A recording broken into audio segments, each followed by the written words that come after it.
All right, ladies and gentlemen, I hope you are all having a splendid day.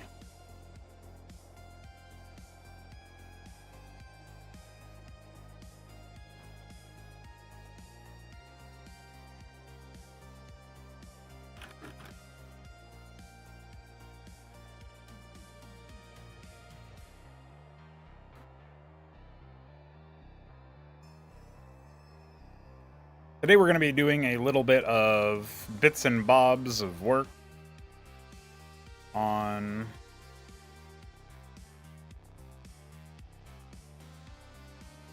a couple of things for a D&D session that is coming up later today.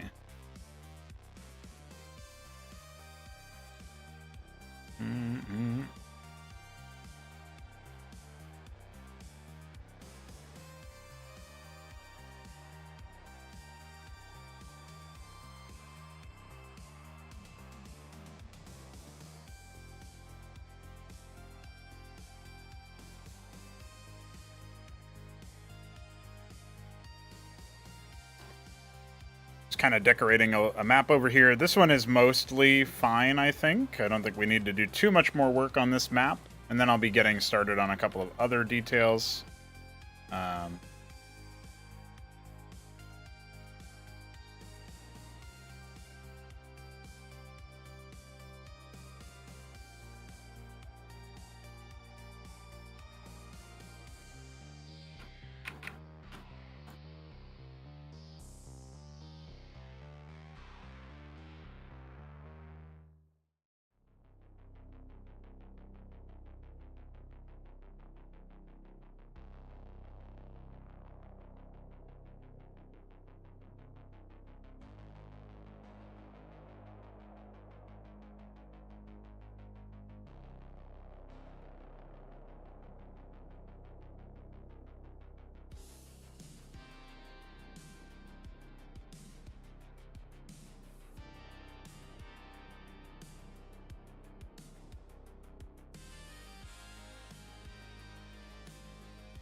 All right.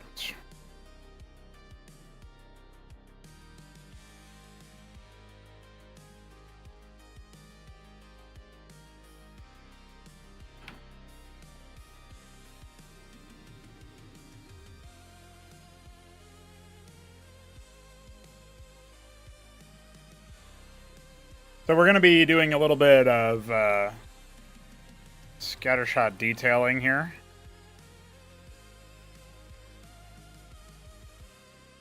It's not quite...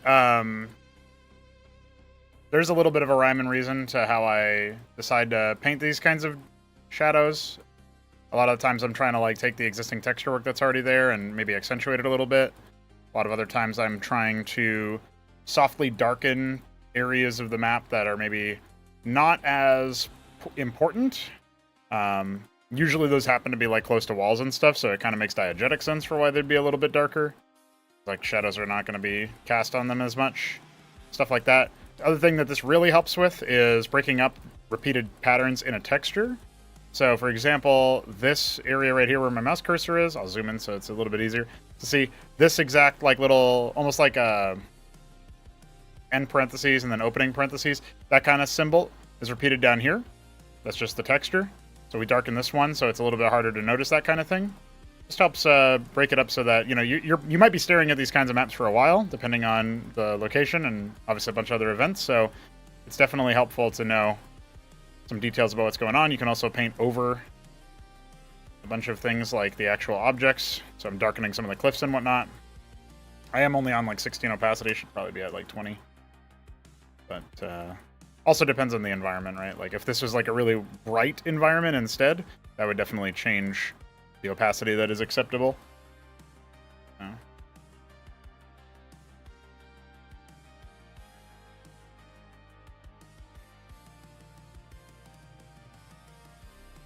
There's still no hotkey, as far as I know, for actually showing grid, which I find a little bit silly.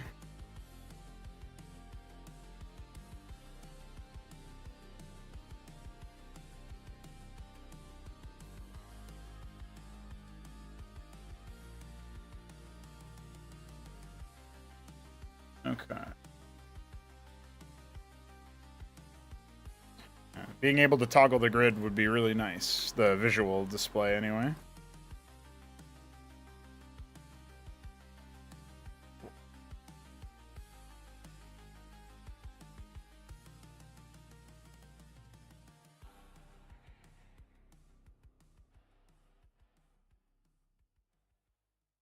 All right, so I think we're pretty well set for this sort of thing.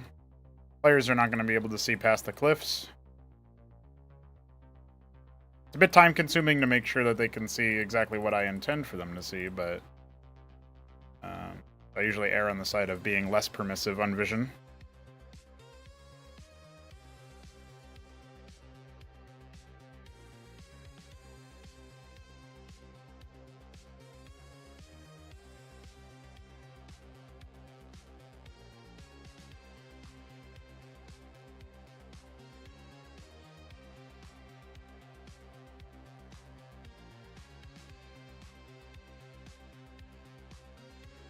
Yeah, very minor details here.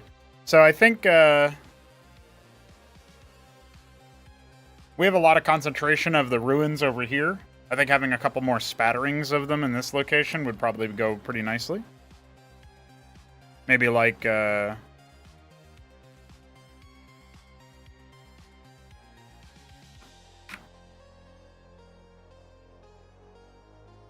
of like the green stones might be like inside the wreckage of the flame from that brazier.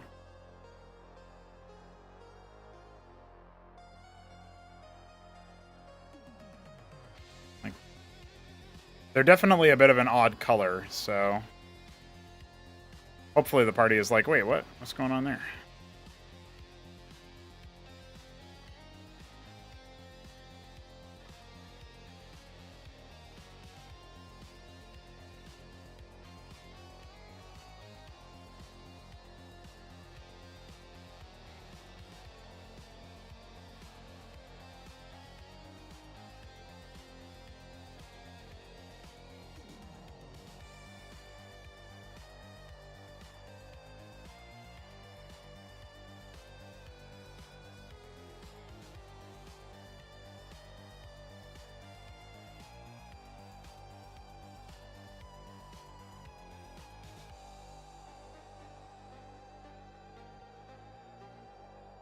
Okay.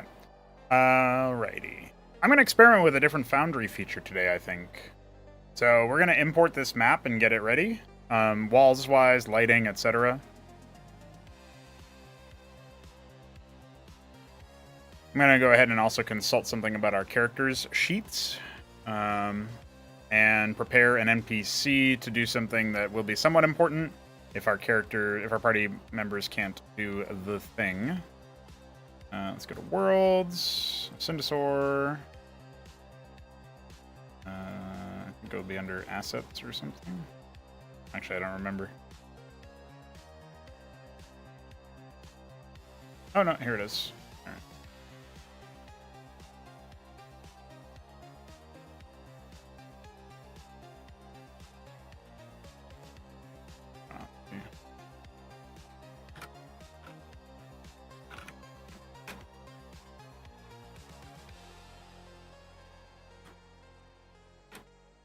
Go ahead and save this as a WebP for file size.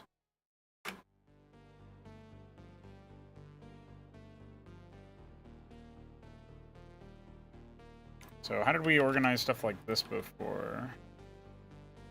Oh, I guess we just kind of didn't. Okay. Okay.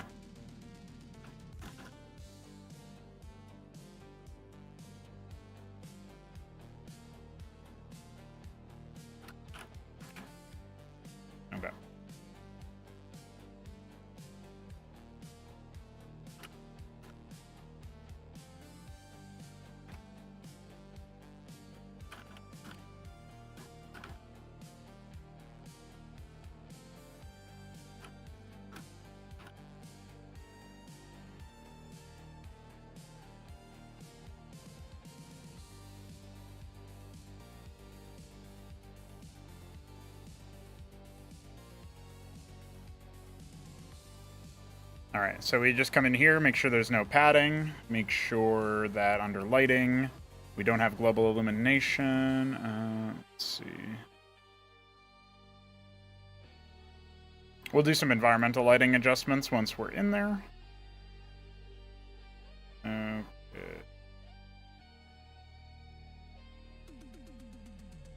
All right, that should be enough for now.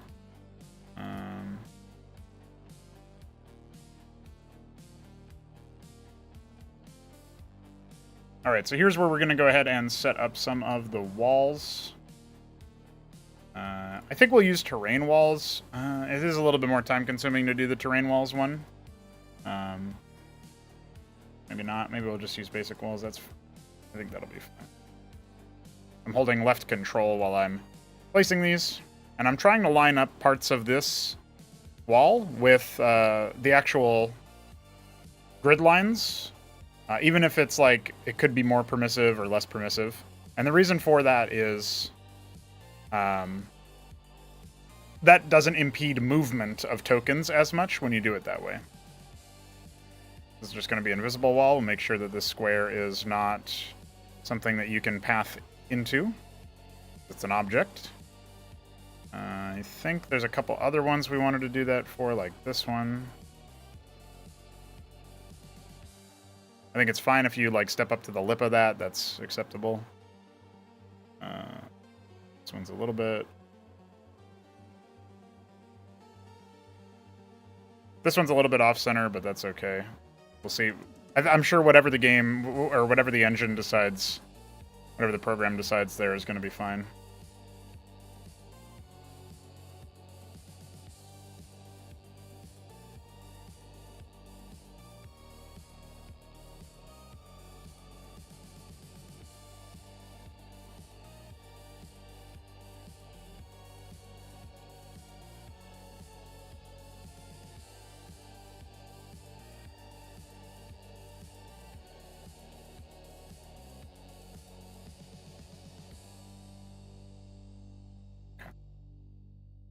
All right, I think we're probably good for some initial stuff here. Just gotta...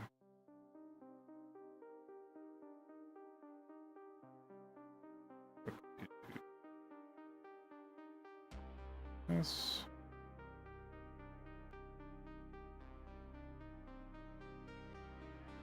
Okay. Also worth noting that wherever you place these yellow walls, it will block vision. So...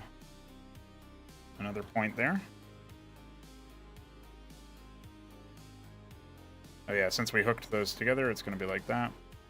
We're just going to go ahead and set this one to bottom of wall height is 0, top is 10. And wall direction is going to be on one side. So...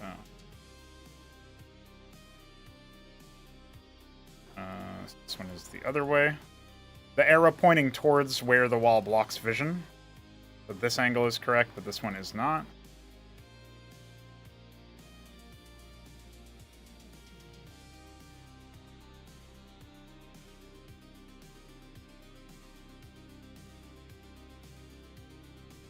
And then we are going to go ahead and have a...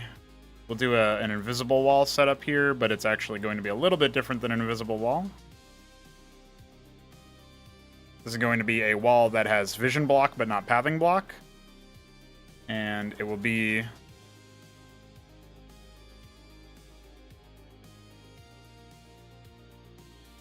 this is 0, 10. And it will be configured as a light restriction, limited, or I guess it's proximity. Yeah, proximity.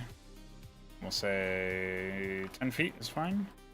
Movement restriction is none. Sound restriction, none. Be good. Okay, looks like we picked the wrong direction, though. I don't ever have a way to tell you guys, like, it'll be left or it'll be right. I haven't figured that one out yet in Foundry. That's alright, though.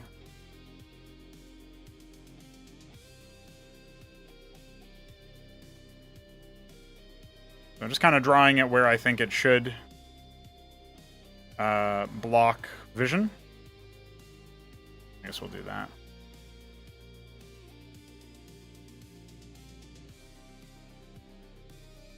can do the same configuration that we did last time, but I guess we'll say it's going to be the right angle, and we're going to say it is no sound restriction, proximity, no movement restriction, 10 feet for these, and 0. Alright. That was right for the guys on the bottom, but let's be left over here. Okay. Alright, so that should cover us for our ramps and whatnot. Now we just pick a spot that we feel like starting for the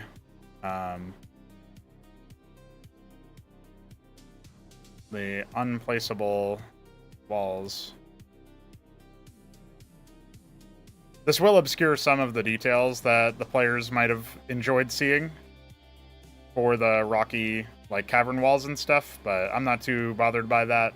That's when I was saying, like, we could use terrain walls and stuff, but I don't have an infinity amount of time to configure this, so I am just going to go ahead and do so in this way. One of the things I do like to do after I place these walls is place invisible walls on the exterior to make sure that the players can't, like, clip into a partial square and then see stuff that they're not really meant to see as a result. That would be nice, I think, but we'll see if we get time for it. I also had an idea for the ledge that I just kind of walled off there. I think I'll go ahead and customize that in a bit after I'm done throwing a wee bit of configuration here. One of the ideas that I had as well for this area is that the caverns, like little cave entrances here and here, would actually be something that, like, when you enter into a different level, and you can, like, explore a subterranean version of it. I think that would definitely make it very dynamic and feel very cavernous, but I also don't know if I have time to generate a level that would fit the bill there. It wouldn't have to be too significant, but probably better to make sure that I have other content. Like, unless I'm going to put something there that's, like, worthy of an encounter or, like, important to some aspect of it. It's nice for the fantasy of the effort, but I don't think it's necessary.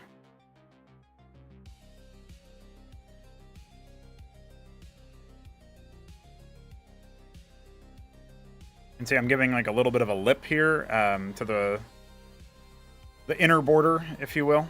You want to make sure that players can actually see the texture of the wall, as that is a big part about exploring any sort of terrain, be it natural, be it artificial, some kind of mix.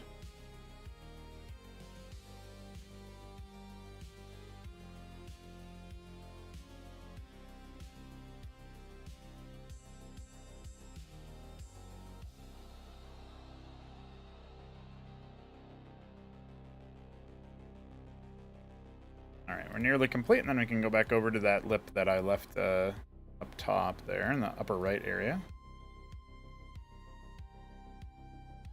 Okay, beautiful. So this is what I was talking about, and I think I can probably do this.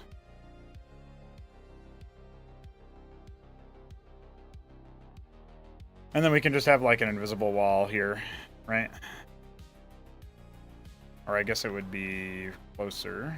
So do something like this. But then you can at least see the ledge, is kind of the point that I was hoping to grab there. So you can see that up here there exists a thing. And if we wanted to have, like, an NPC up there in a funny way or whatever, I don't know, just, like, using the space. Even if we don't end up using it, just showing that there is a ledge up there is, like, a neat little aspect of the terrain that I feel like is worth throwing in there. It's kind of like, this is one of the ways where, like, if I was customizing a different person's map instead of using my own, it would definitely be a case where, like, you can artfully decide, you can make an authorial decision, an executive decision about the maps that you're using to, like, include features or exclude them. They do not have to be, like, there's a feature you don't want, you can just decide to wall it off or put something over it and say, oh, that's not really there, or there's subtle ways that you can include some changes that will prevent it from drawing too much attention, I believe. So I'm just going to go ahead and add these. The blue or cyan walls, I guess, the cyan walls are invisible. You do not see them as a player, but they do stop you from being able to move to areas that you can otherwise see just fine. So that's essentially what we're doing here. Whereas the yellow walls will block vision beyond them. This is supposed to be Dungeon Synth that we're listening to, but I'm not exactly convinced that it is. Not bad. I just don't know if it's Dungeon Synth. Sounds a little bit more like synth-wavy in general. I guess it's a little bit more upbeat, but I don't typically associate that with Dungeon Synth. Maybe I'm the one who's in the wrong.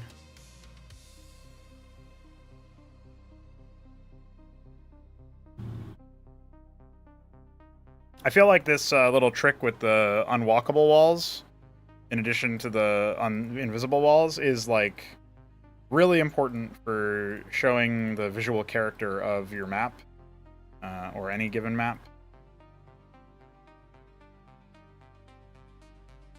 In my opinion, it is definitely worth doing. Takes a little bit of extra time. You can't just like kind of clone the walls that you already placed. You kind of have to do it a little bit more intentionally than that, because you're dealing with different things, right? But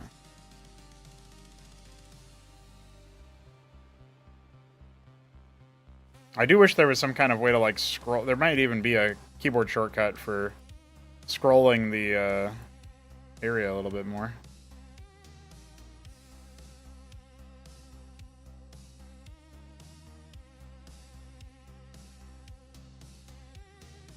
Okay. Like while I'm in the middle of applying those, might be useful. Let's come out here and go ahead and do the same kind of thing to these interior walls. Real quick. Make sure players aren't overstepping their boundaries there. And come all the way over here and kind of do the same thing in this location. Thankfully it's yeah, there wasn't that much. Like this is organic terrain, so you can get away with being a little bit imprecise. And there's not so many objects in here that are actually notable. So we have not configured the level yet. I'm going to do that in a little bit, but this one we are going to go ahead and say is a 30 with a 15 bright, or maybe a 10 bright. It's kind of a dark area. We'll say that it is yeah, that's fine. Probably constrained by walls. Should it be constrained by walls? I guess, but the walls aren't going to constrain it that are surrounding it, so that's fine. Light color will be probably like a greenish fire. Color intensity we can probably put down. We can say it is going to be a torch. Animation speed can go down a little bit, and then let's take a look. That's probably fine. Let's see what it looks like with a intensity of 5. I guess that's maybe a little bit more true to form.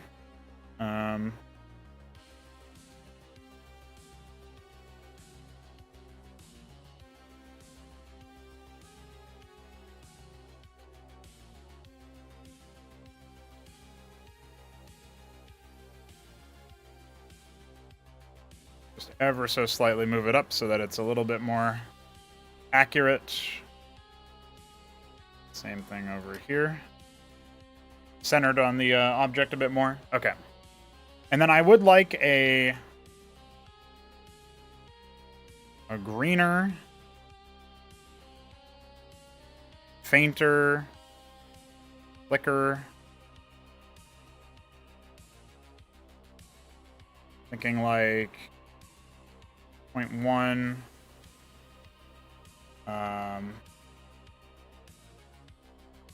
Something like that.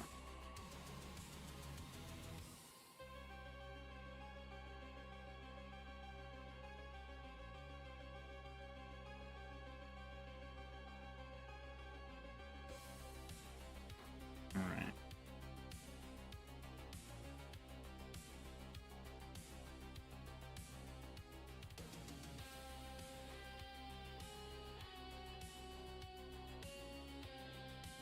Okay, so I'm gonna go ahead and assume. Let's see here.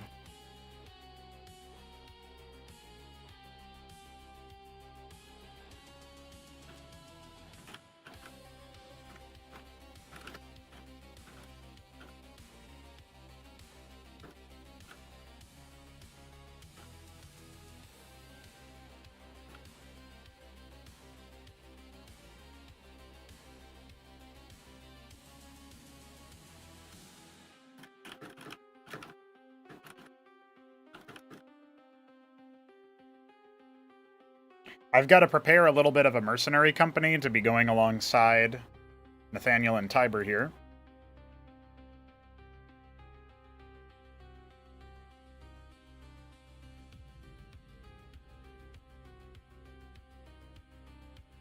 And we're going to come into here and edit the default token.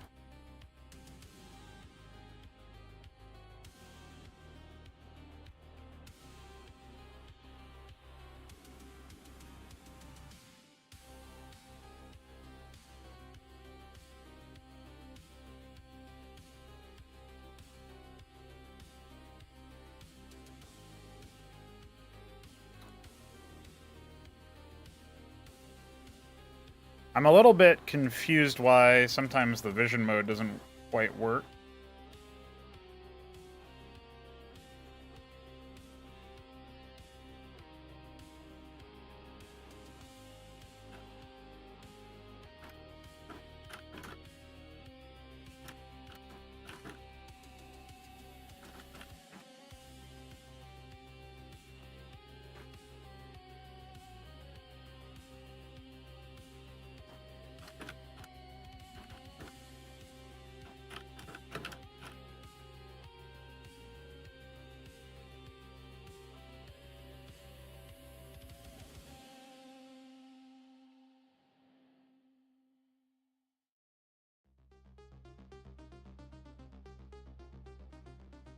So maybe if I set the default.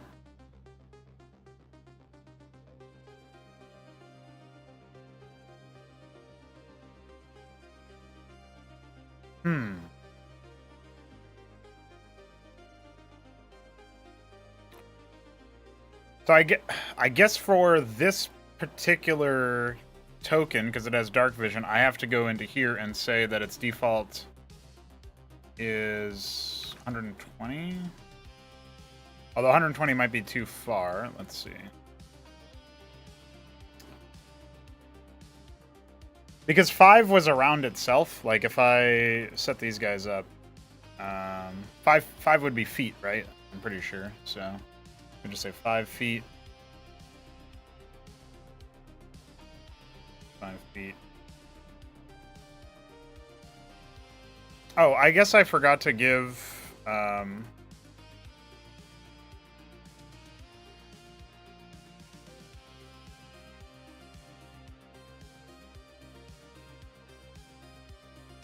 Forgot to give tremor sense to the Gagrami, but I think that does make sense.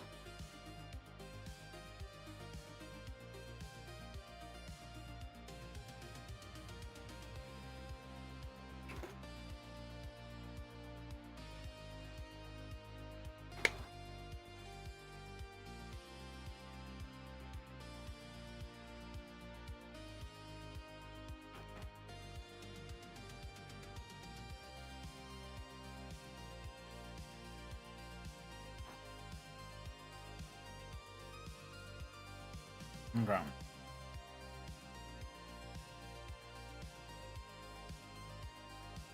All right. Another thing that we should do is make sure that we have lights ready for these torches, should they ever be reactivated. But they will not be active when you get in, when the players arrive. So.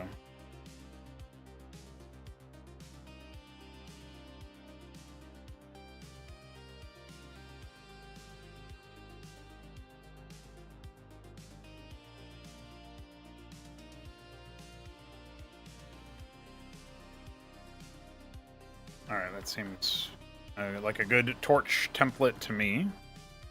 And put that there. Put that there.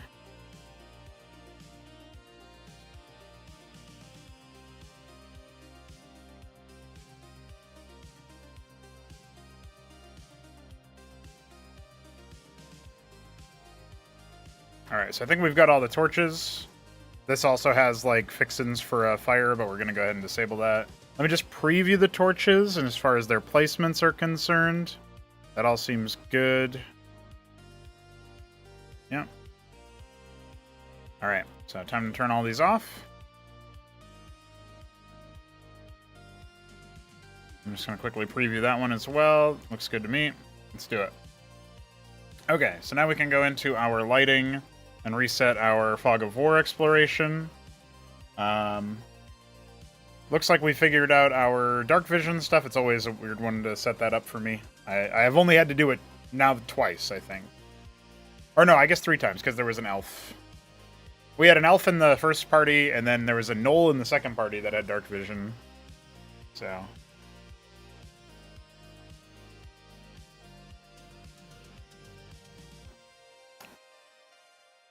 okay.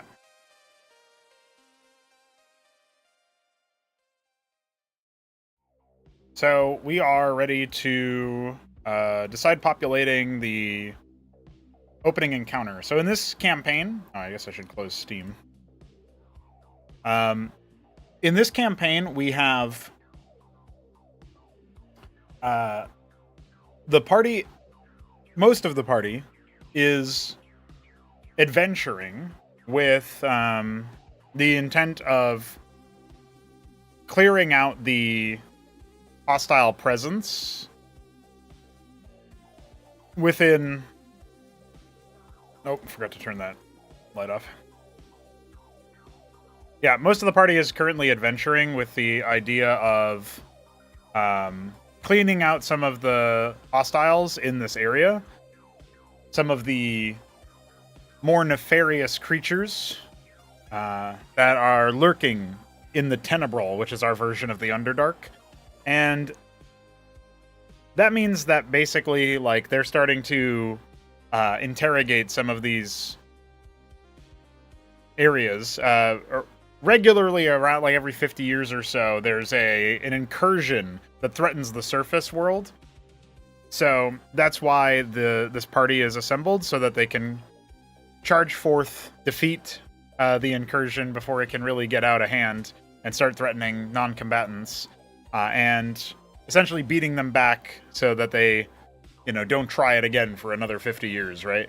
So that's the goal. It's not like 50 years like clockwork. That's just the approximate version. Sort of like, I think it was Avatar: The Last Airbender said that there was like 1,000 years of darkness, and it was actually 986 or something, but they rounded up. Yeah, that kind of thing. So, right about now, we've got our Gargrami, which is a Goliath. It's like an adaptation of Goliaths for Isindasor. And then we've got a human weapon master. The Goliath is an immortal, which is, both of those are custom classes. And meanwhile, we've got Akaxi, which is my brother's character. He is playing an Aranask, which is a custom race of spider people, as you might be able to tell from his portrait. And it is, he's a sorcerer of darkness. So, that's going to be an interesting one. I did have a homebrew variant of the sorcerers, but we haven't, I didn't finish it, so my brother decided to go with the default 5e stuff, and we're just going to adapt it on the fly if we need to. So, with all that said, we have ourselves a pretty reasonable opening session, impetus for an opening session. There's a couple of things that we need to figure out. So, if I pop open Notepad... Hey, look, it's still configured to be the broader, bigger font, so I don't have to do that one. So, opening session, this is going to be the anatomy of the opening session, right? So we, in medias res, which is in the middle of the fight. It's a narrative technique. Learned that in high school. In medias res is opening encounter.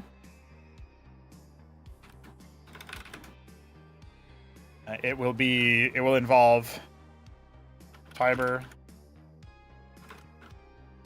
and Nathaniel Shambler.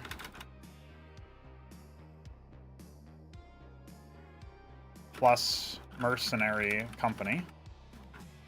Will also involve, I guess we can say Akaxi,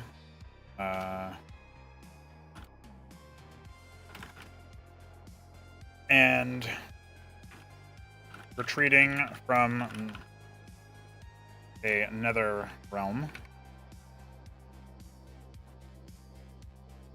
Let me, oops, I didn't mean to start Microsoft Visual Studio. Fuck you, Visual Studio.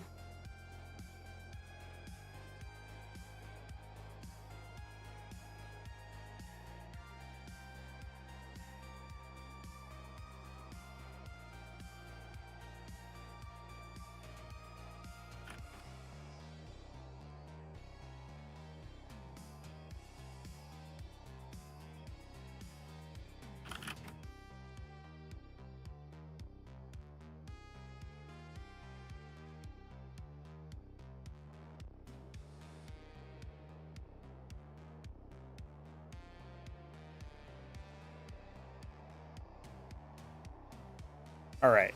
Then we have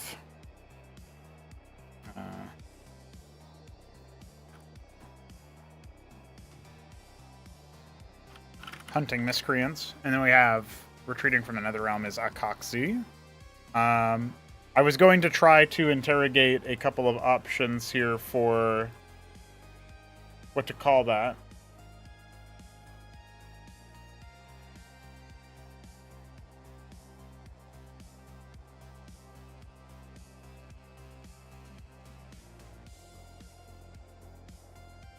Oh, yeah.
All right, it looks like we will indeed have Tiber with Torchlight, so we're going to go ahead and... I know I have, like, a torch model, so... Manage modules.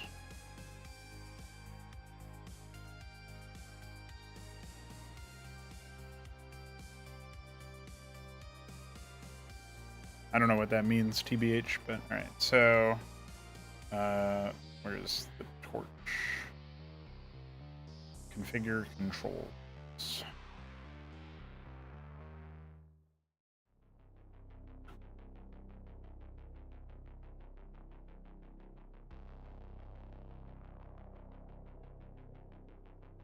Do we have torches in the inventory?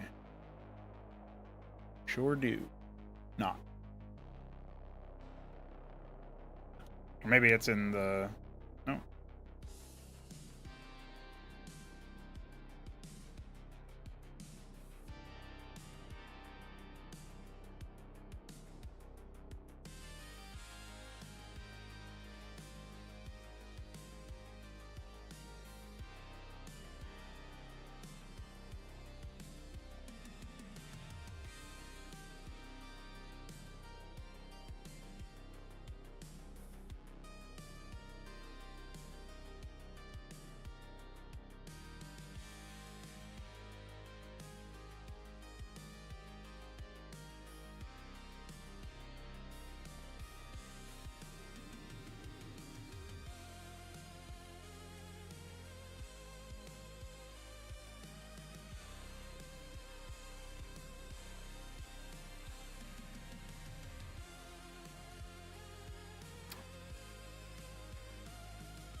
Yeah, I'm not really clear on how you use the torch.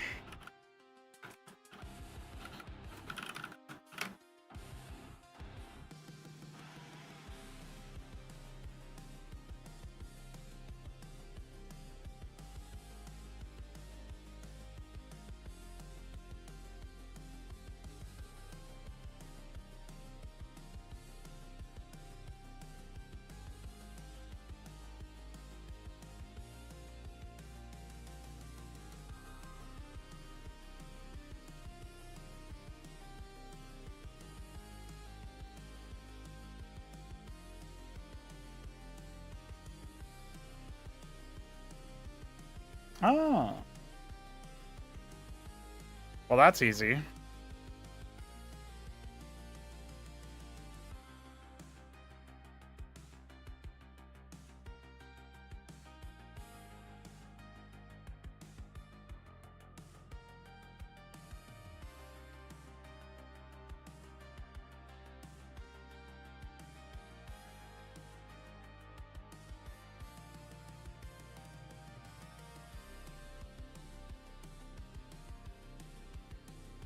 Well, that makes a lot more sense. It's just an icon thing. Okay. So, I need to figure out what he's missing for...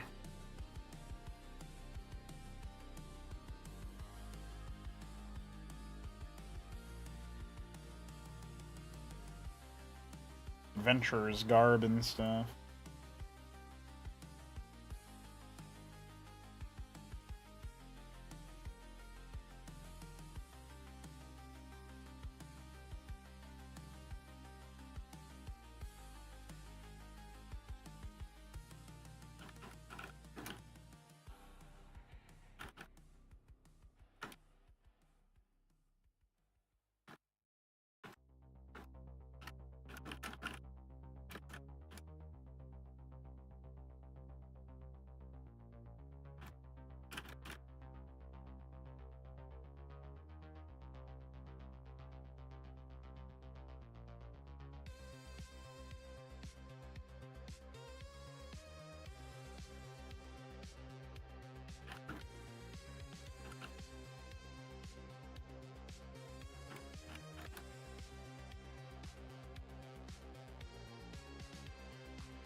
Okay, I feel like we've made a breakthrough there with the torch thing.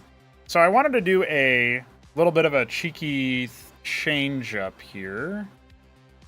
But I don't really know. Let's see if I can figure that one out. Foundry VTT, map notes.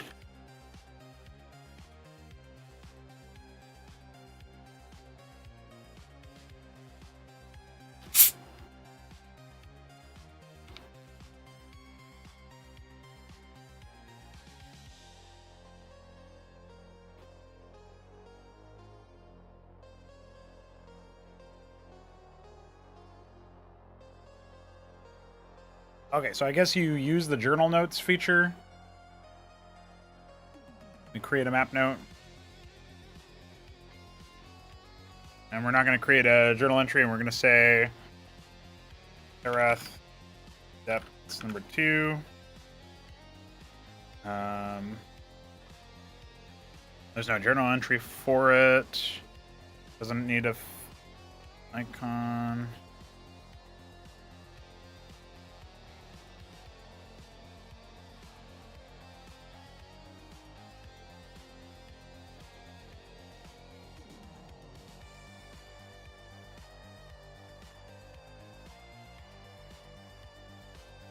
Okay, so apparently we do want to create a journal entry. We're going to go ahead and say this is going to be map notes, and we're going to call this one Terath depths number 2, and go to map notes. I guess we'll add a page. This is kind of weird, but whatever. As long as I can consult it easily enough.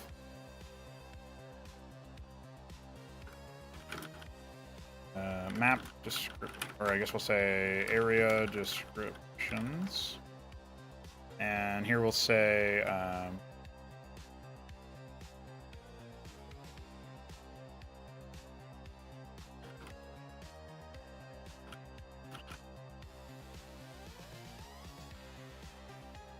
Okay.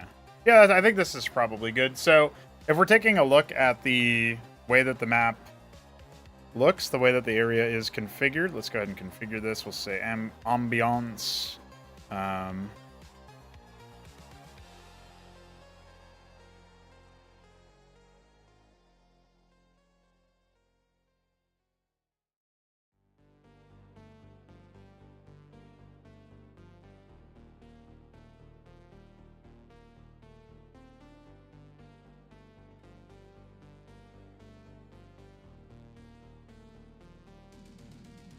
I guess it's a little bit darker, but do we want to...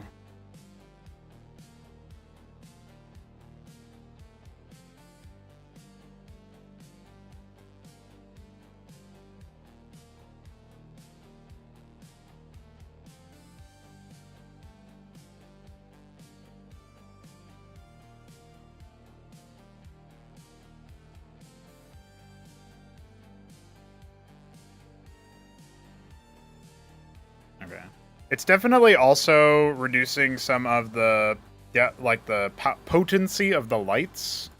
So we're going to go ahead and increase those as a result so that they're a little bit brighter, because they ought to be a little bit brighter.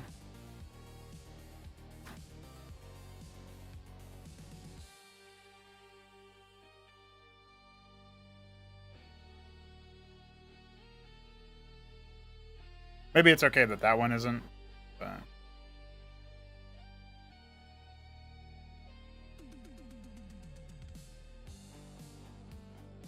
All right.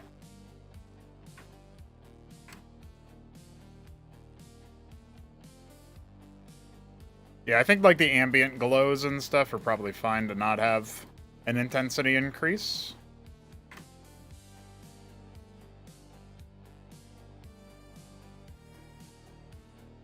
Yeah, like that one. Oh.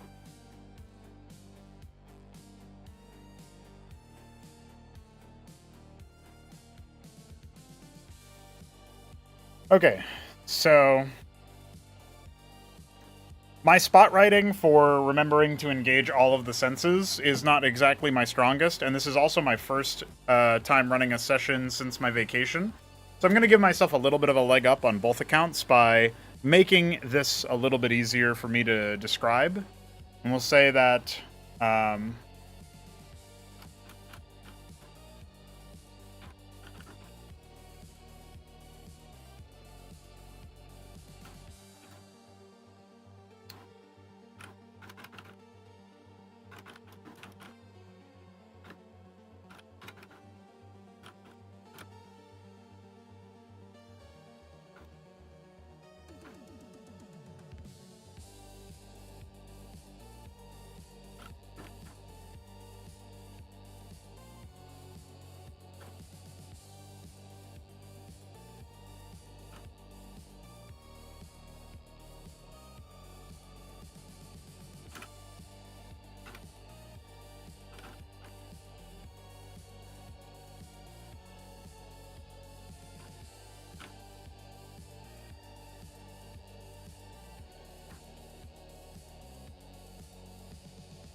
I believe stalactites hang from... it's like T for top, right? Stalactite. Yeah, it hangs from the ceiling, so...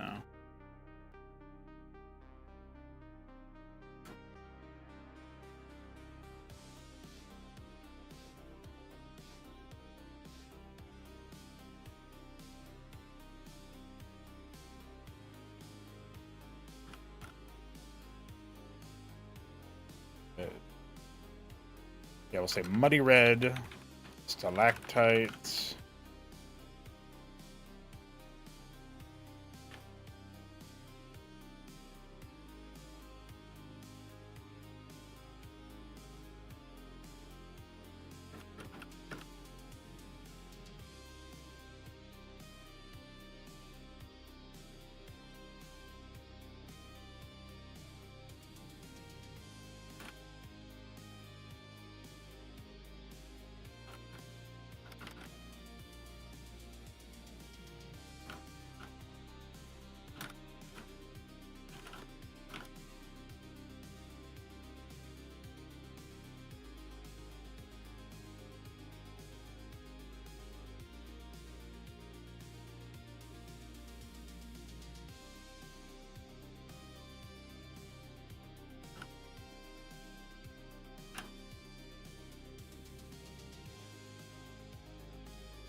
writing a little bit of a description about some of the stuff that you might be able to see as you examine this area.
Trying to think if there's anything else that we are going to need for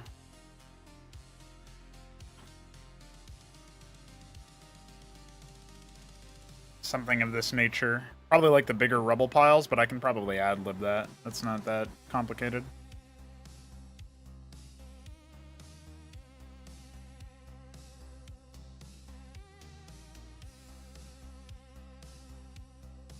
Okay. I think that's pretty good. That will definitely help me out since I was talking about my spot writing earlier. So it looks like we can switch over to the journal notes.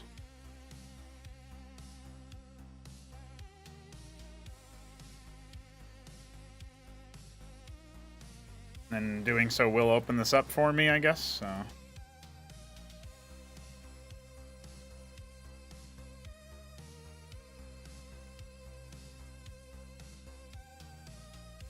I don't know what that's supposed to do. Oh, okay.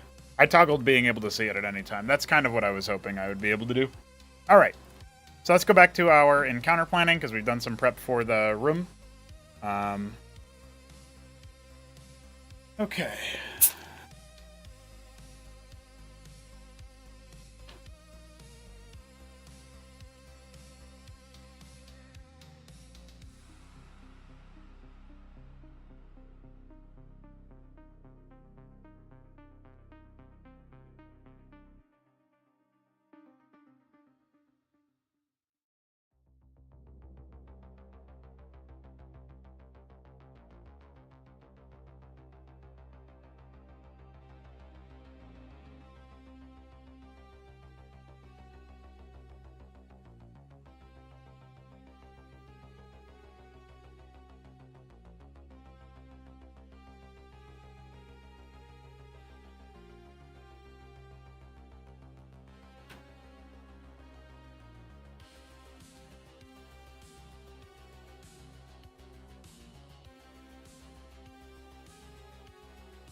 So I feel like the characters that we should probably fit in here, with regards to the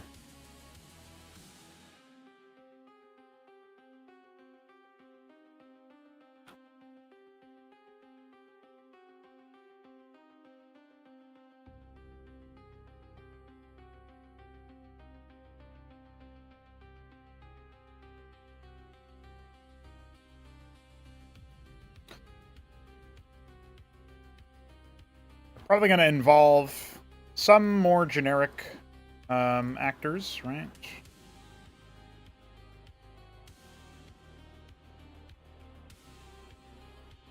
We have a couple of those already in the Ascendosaur actors section.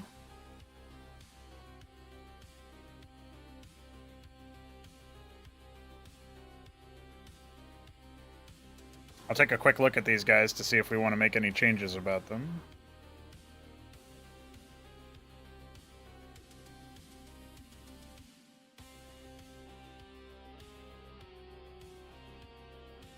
I guess it would be good to have like a short bow.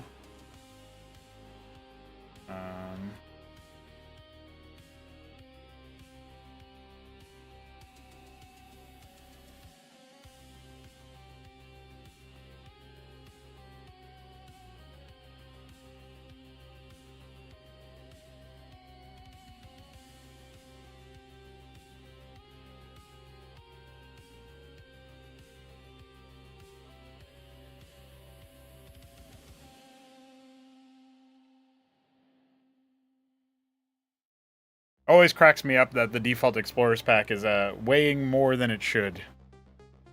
Very amusing.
Alright, so we got some generic knights.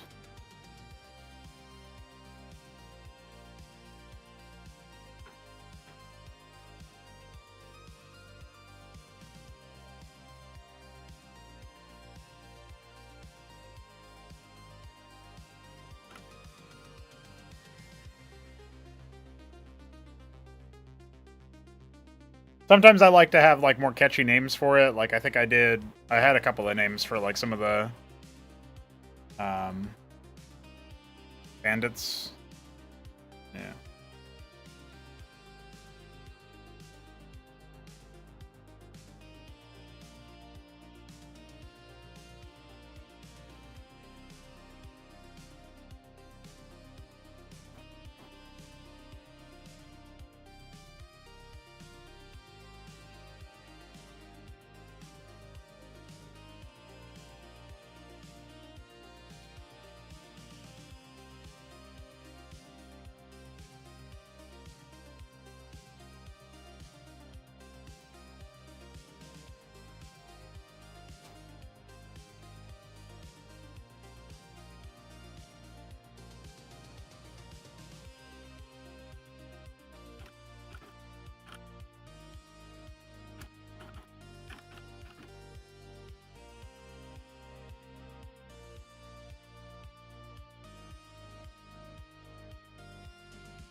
I guess I can also tweak some of their stats.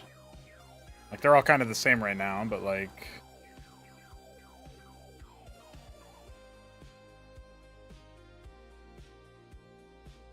maybe something like that for the Brawler. Swordmaster could be...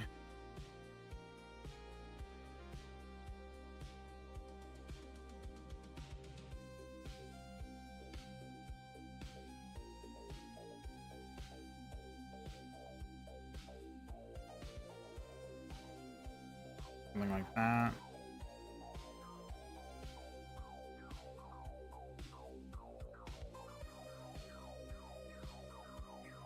Yeah.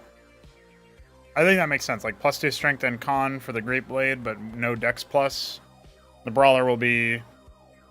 the Brawler should be... I think the Brawler should be, like, +2, +1, +1. Yeah, pretty minor details, but I might as well throw them in there, right?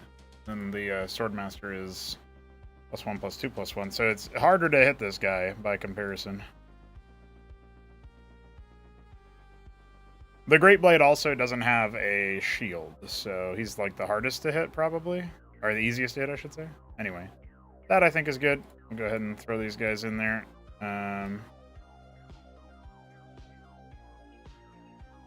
And then let's go ahead and create a folder for mages.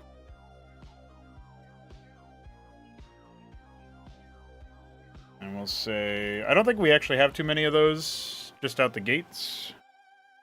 But I was thinking that there should be one person who can cast like the light cantrip and stuff. So they would probably be. Let's see here.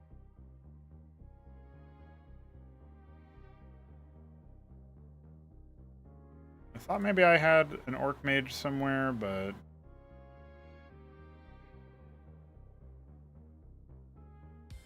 no, I guess not.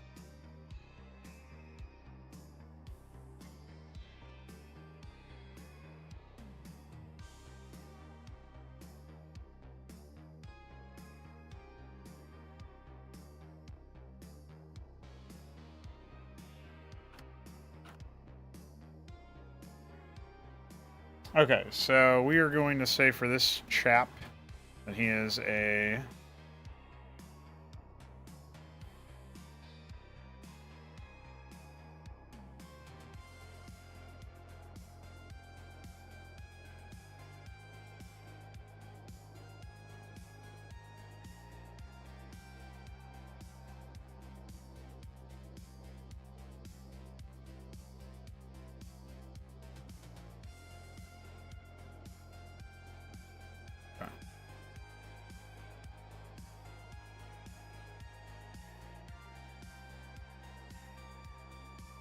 all right, let's grab spells.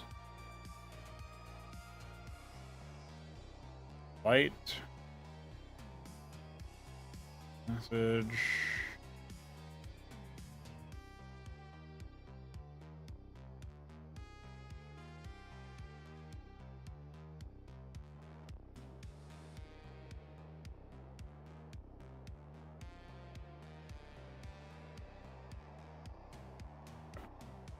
I don't know how many. I don't think you get a level 1 spell by default for wizard. Oh, you do. You have 2 level 1 spells. Okay. It didn't say so in the Foundry thing, but wizard spell list is right here. Start by level.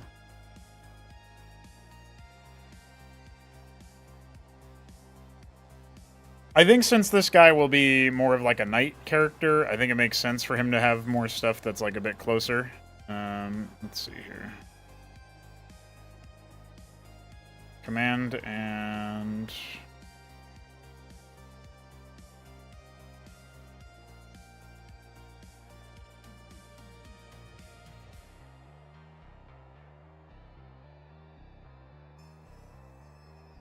Burning Hands and Command, I think, are fine. Okay.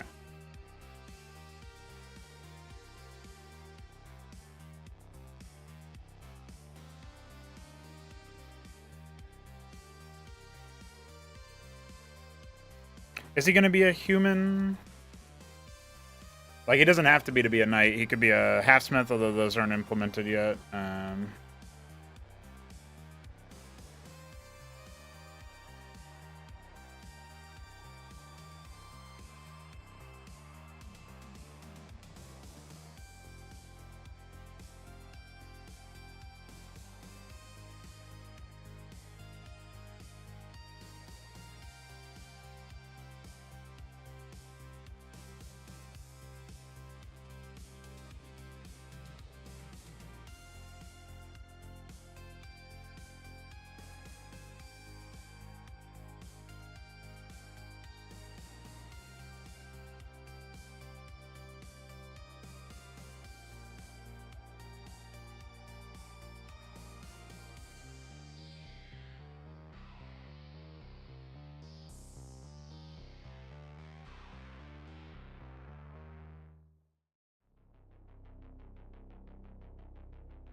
I actually forget what Tiber knows for his language. Is it Terran or something? Oh, he hasn't actually picked it.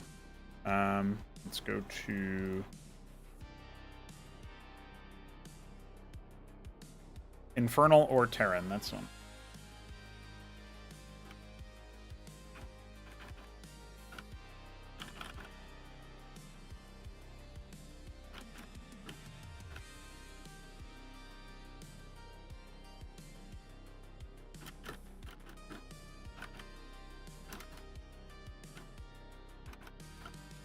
Is it Magma Origin? Is that what it's called? Yeah. See what he wants to do about that.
Alright, just like that, I think we're ready for this fella.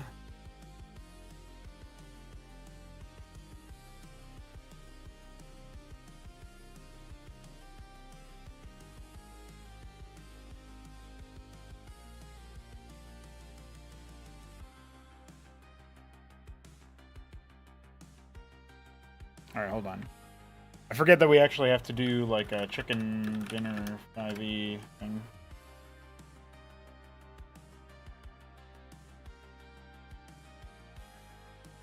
So our racial bonus is -1 for con, and we picked strength +1 and int +1. And then we're gonna say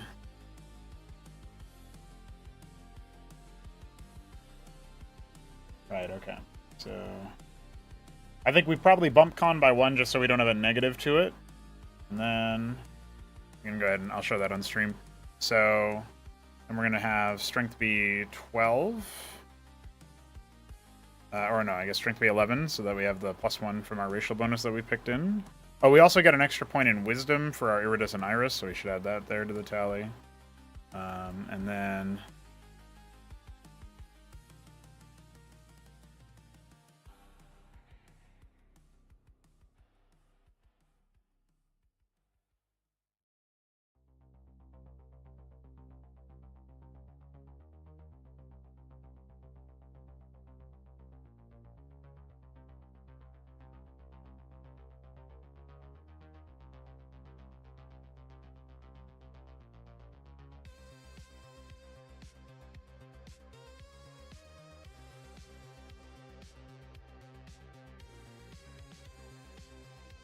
I think that's probably fine.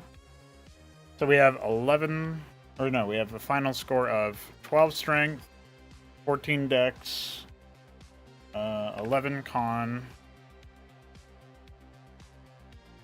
14 int, 12 wisdom, and 13 charisma. Okay.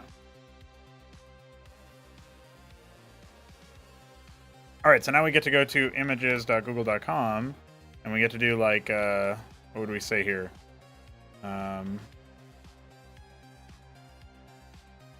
D&D Night Wizard. Just see what we can find there.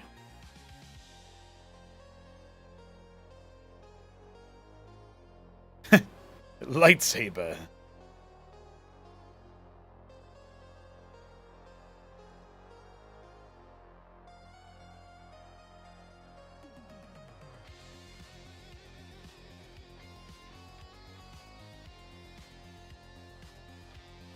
Yeah, Mage Knight.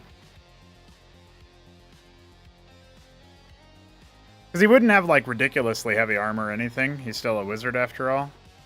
But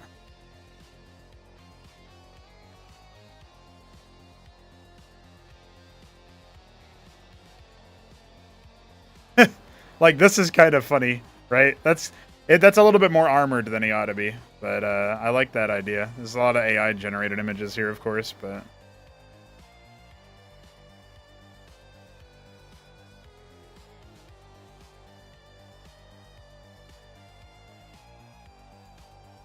yeah, I think we can go ahead and use this.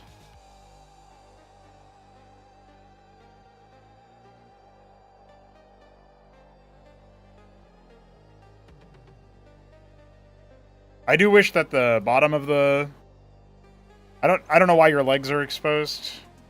You know what I mean? So let's do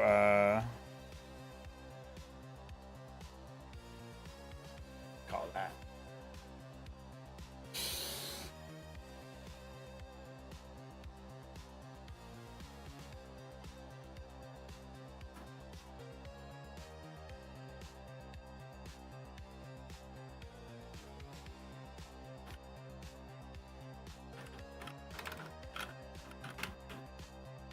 Cool. All right. So I'm happy about that image, I suppose. We can go to roll advantage. And we can go to data. Oop, data. Customs, tokens.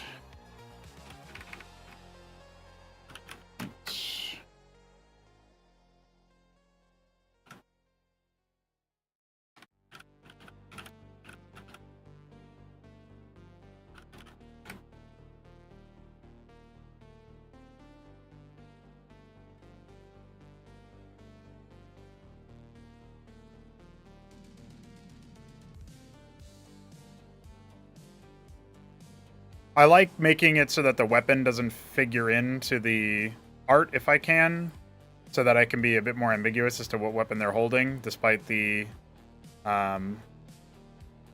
original art or whatever. Although the portrait art is available for them to look at, so kind of whatever.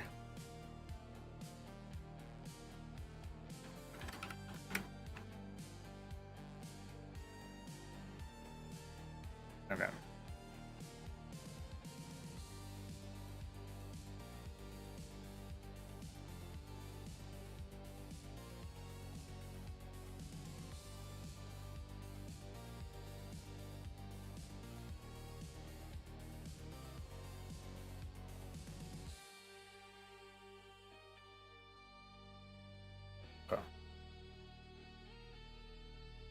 We can definitely say 6.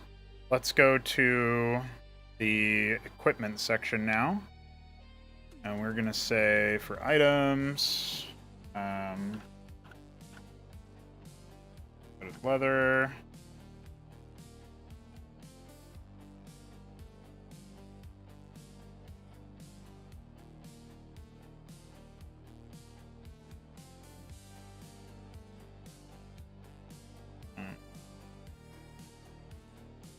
So this is I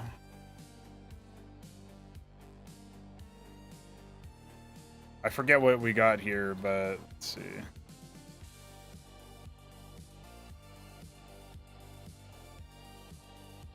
Military ranks insignia, yeah. So and forgotten military outfit.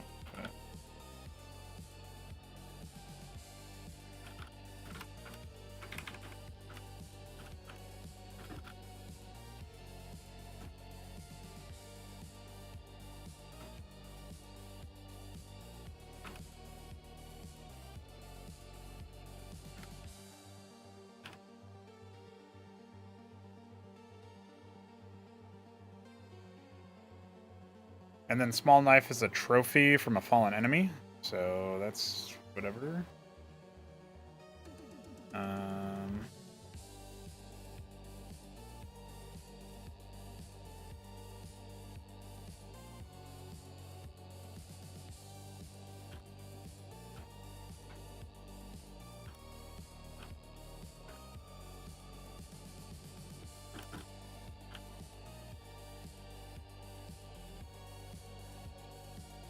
Okay.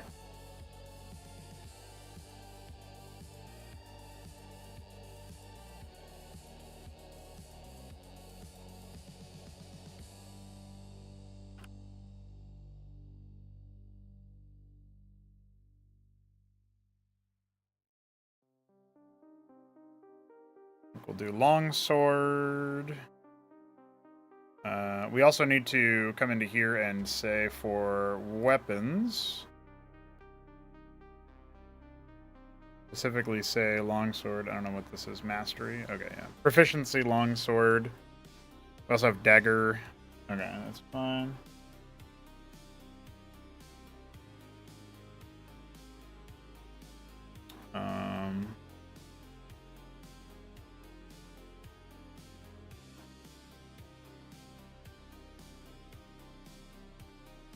Short bow as well. Yeah. Oh, and I guess mace, right? That would be one Morningstar. Yeah. Unlikely to come up.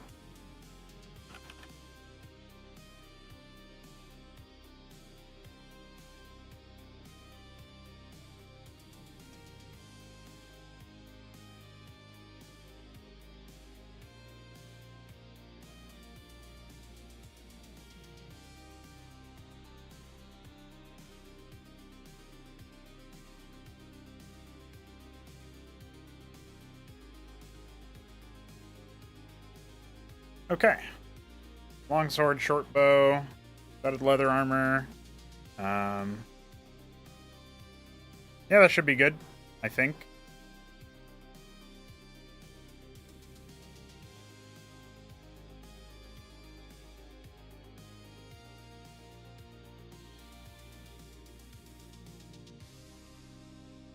Okay.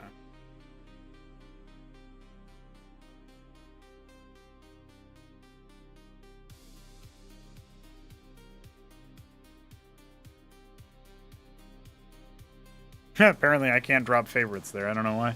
That's okay. I guess it's because I'm not a player or maybe something else that I'm missing. But that should be a good start to things.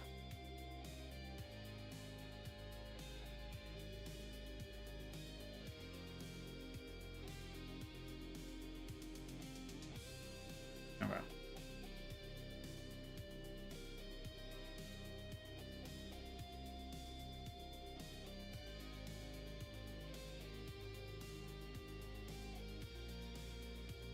Remove folder. We're going to do an NPCs section.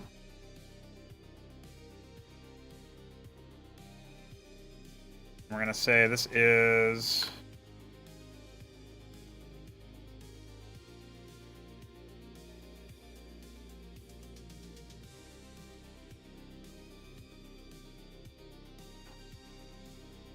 Leoza.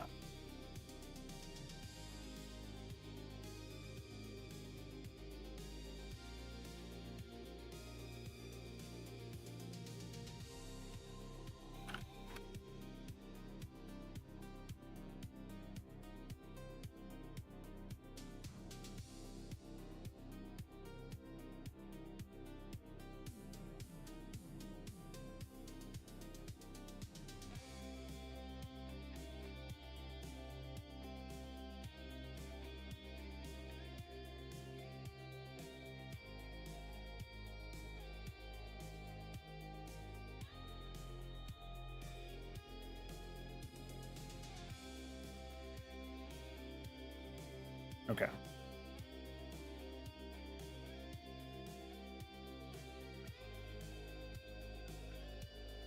I forget if we... Oh, no, it is over ban. Okay, so I already configured those tokens that way. That's good to know.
I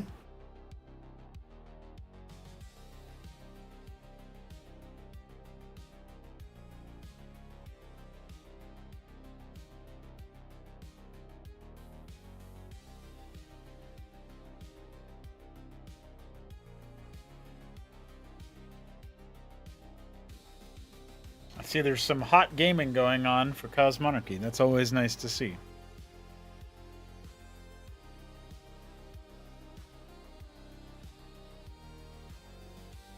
Okay, so we have like a reasonable set of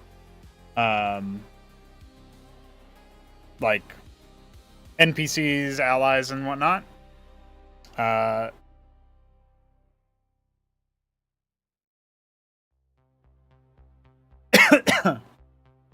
kind of feeling like we need.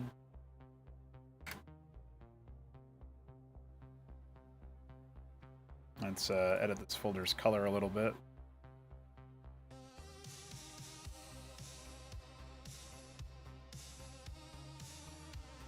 I'm kind of feeling like we this is like chief time for having a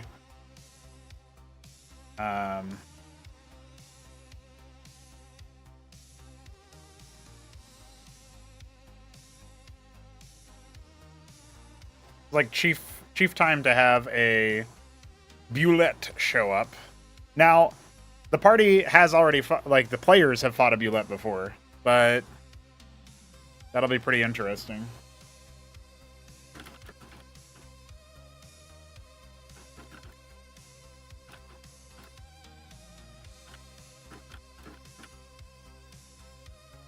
I'm actually trying to remember now, because I preemptively gave 3Crow's character the some tremor sense, but it might be something that's supposed to happen for only one of the features of the Gagrami.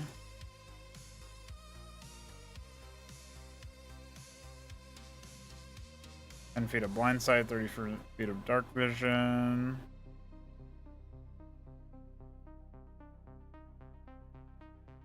No, I guess not. So, yeah, I think we're just going to go ahead and say...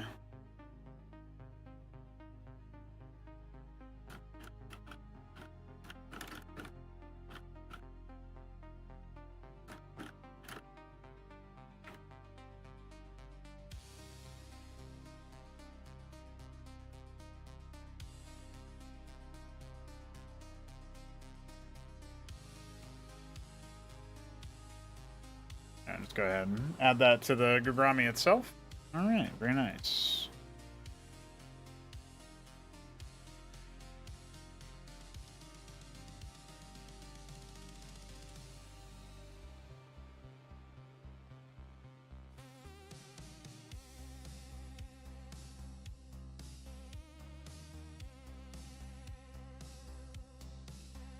Items.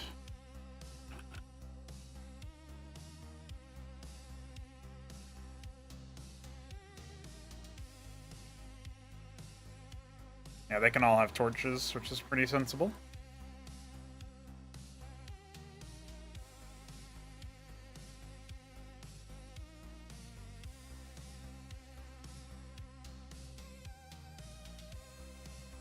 I wish there was like a default thing that we could configure for light, like easy defaults to remember for all tokens or whatever. That would be good.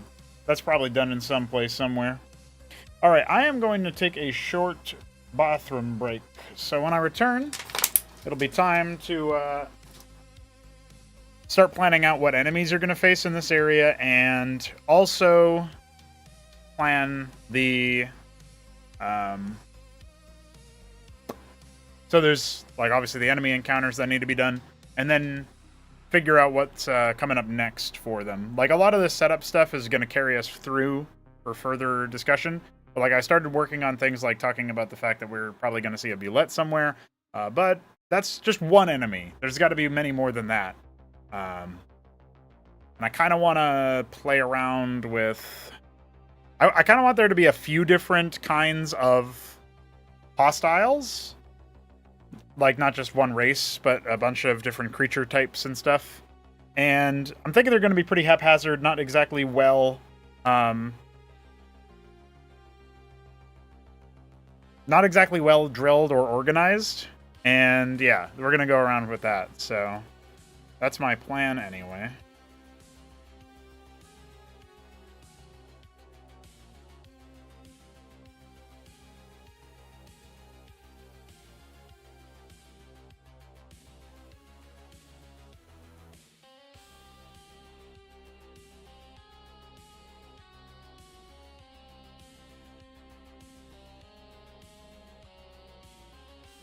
All right.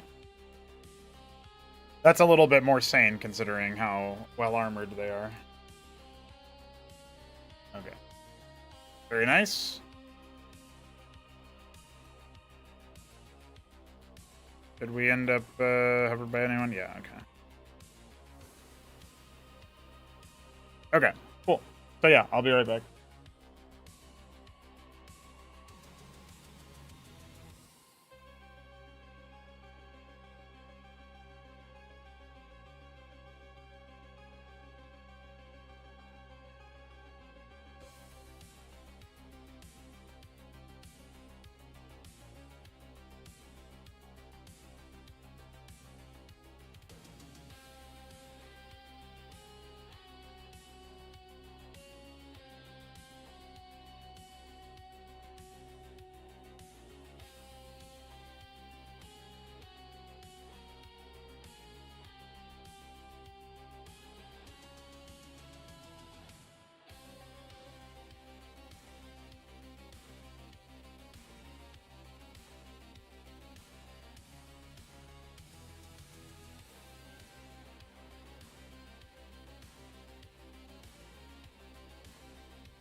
Okay, I have returned.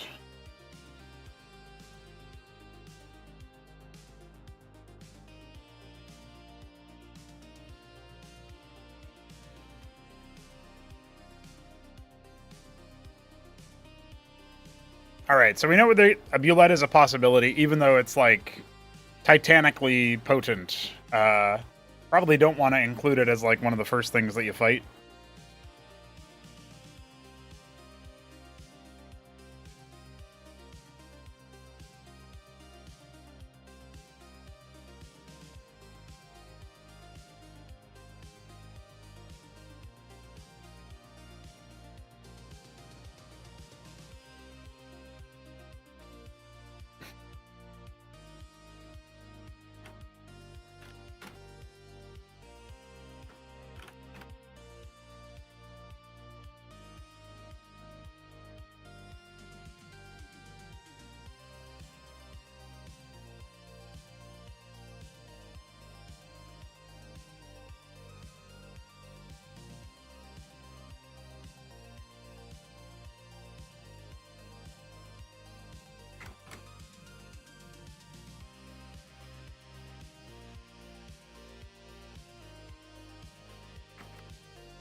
Just kind of cutting out some of the excess that I do not need. As you can see, I already have a Grick defined in here, but I am hoping to...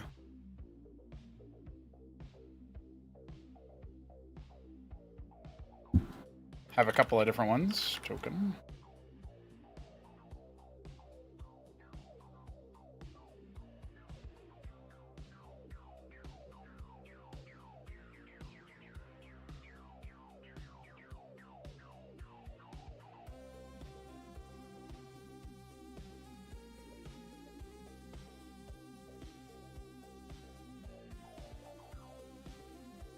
I guess there's not so much art of the Grick.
Yeah.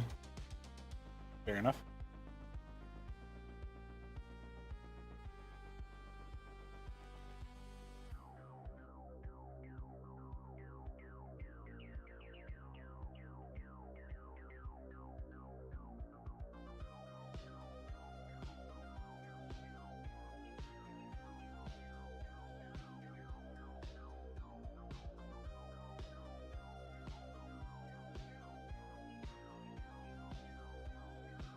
All right.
Just made some customizations.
Okay. I don't think we need the multi-attack for this. It's going to be pretty deadly as it is. I'm going to go ahead and delete that off of the sheet.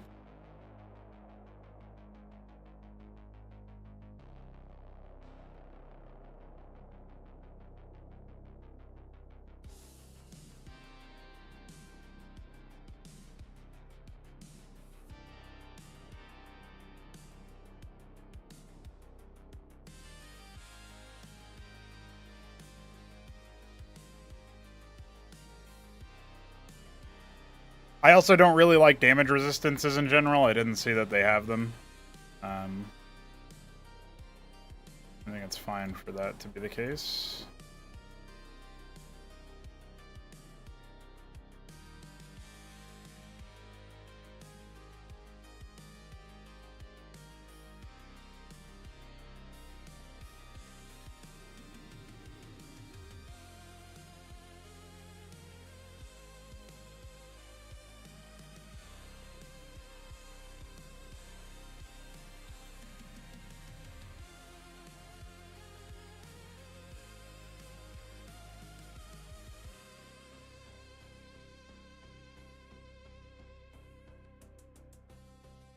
I think it's probably fine for them to have some resistances to elemental stuff, but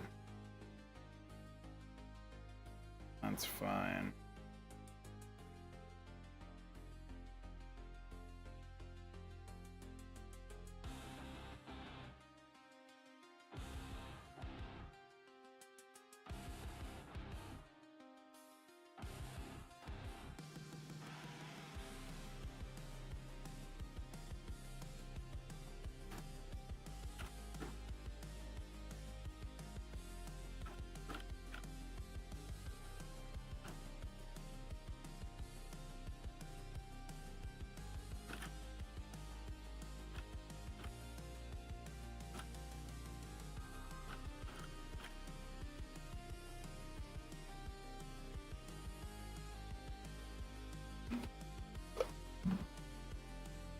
So I think we're probably going to go in about 45 minutes so that I can have the last hour before the session to eat food and take a walk and think about stuff a little bit. So we're probably going to be preparing this map, and then we're probably going to find some maps that I've already made and repurpose them a little bit for the presence here.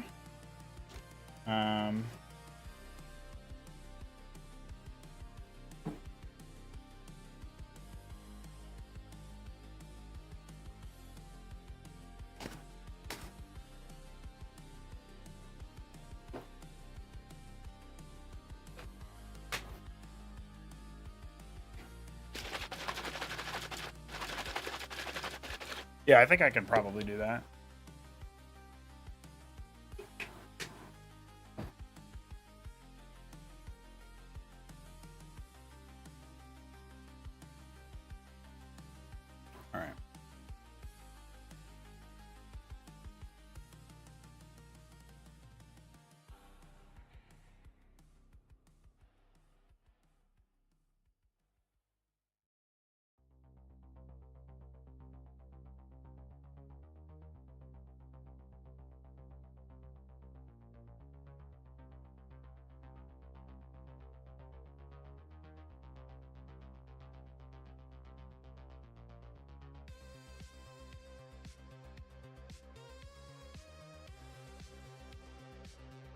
Honestly, I could use the 45 minutes just straight up to prepare, like, enemies that you might face in here. So, it's kind of funny.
That would have been funny.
You know what? Where is the record?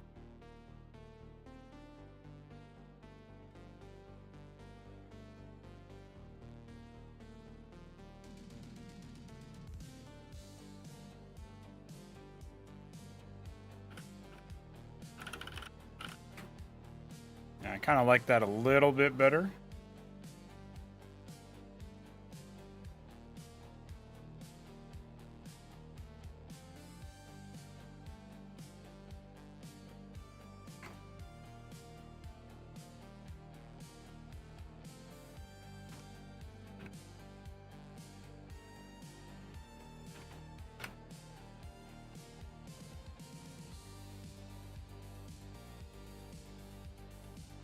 It won't, I'll have to like reload in order to show the new art, which is always annoying. I don't know why that happens.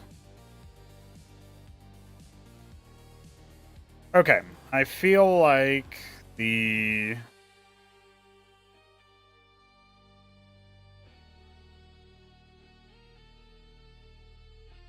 Oh yeah, I keep forgetting to make sure that HP bars don't just show up. I guess the idea behind the HP bars for the DM is that if you're hiding them, you'll be able to easily pick them out. I'll just skill issue myself if it feels like a problem.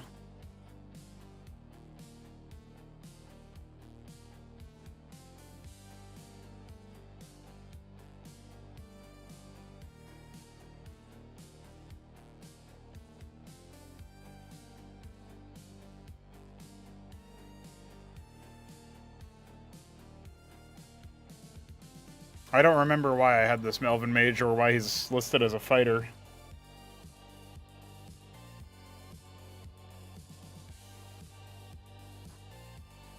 Alright.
Kind of remarkable how it's not always easy to find, like, really seemingly very simple art. You would think that the drow were, like, kind of common, you know?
All right, so I usually end up doing customization stuff like that with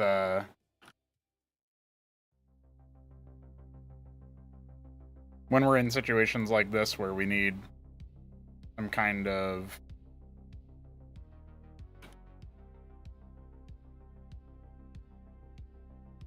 let's see.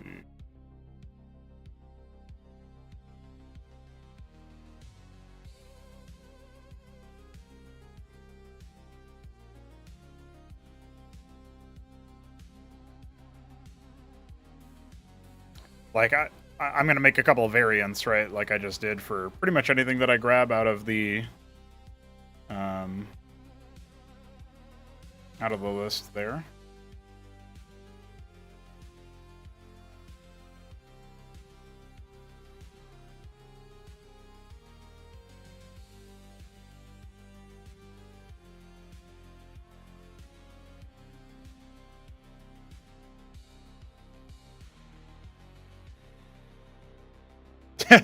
I forgot about the enchanted banana bunch, to be honest with you.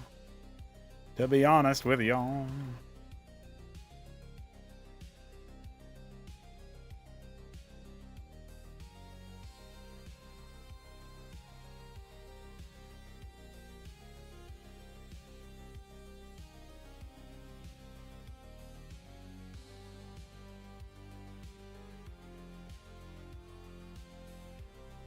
Diminution, by the way.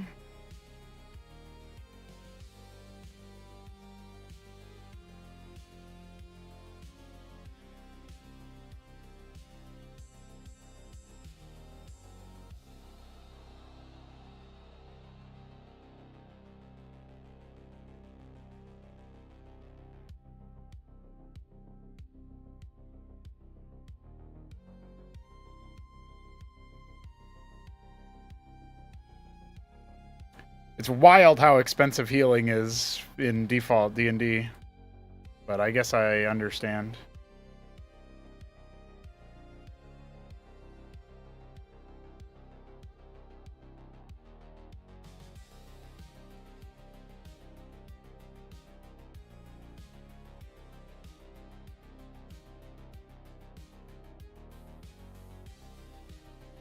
All right. Simple enough. Fight orcs. There's some drow lurking.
Hmm.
Take a look at armor. Yeah. Sense.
Okay, cool.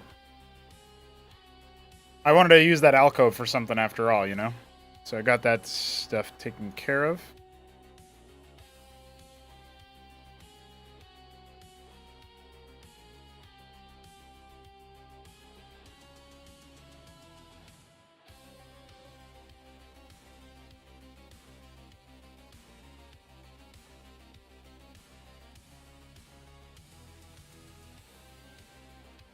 All right, so I can definitely adjust rolls and such as things go down here, but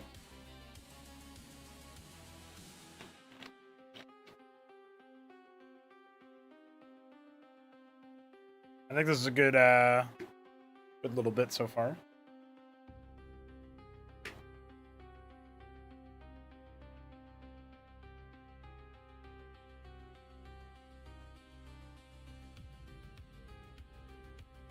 All right, let's go ahead and jump into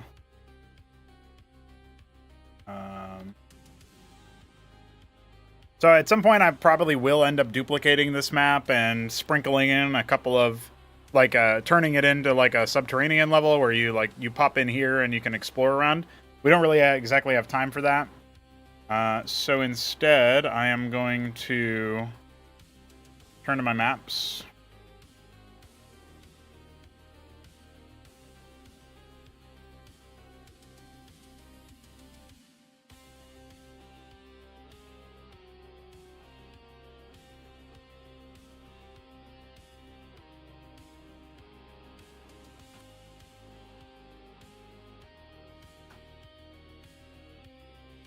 That wasn't meant to be a folder. I guess it probably could be its own folder, though.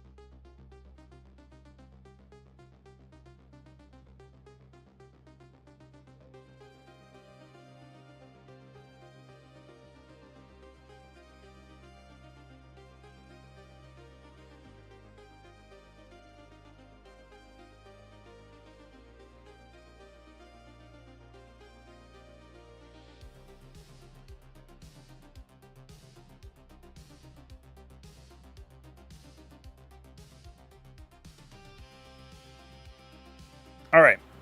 So I have never used this particular map at any point in any of the donor campaigns or public campaigns or anything really. So this is going to be a nice way to use it, way to get it started.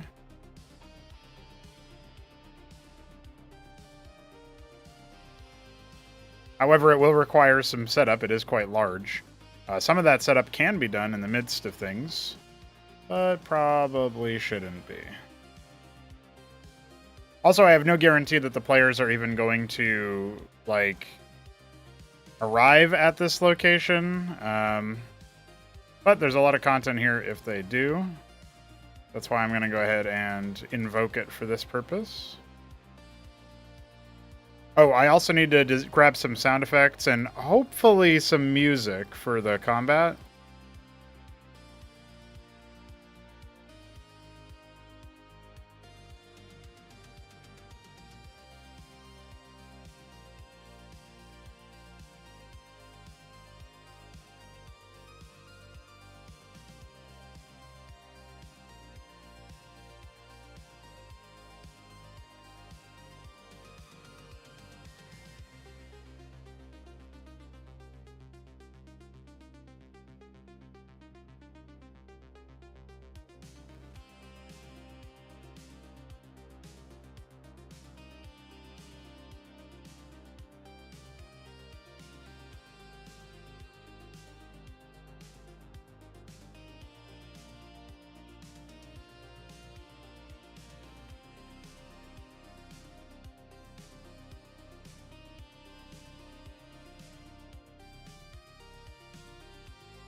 Not all of this map is actually done, but enough of it that it will be it'll be very good to throw it in there.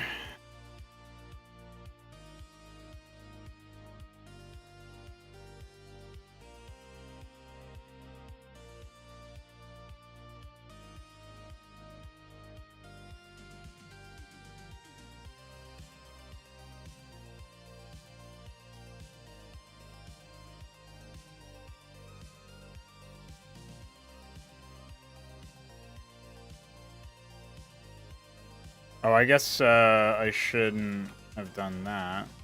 We're probably going to use terrain walls.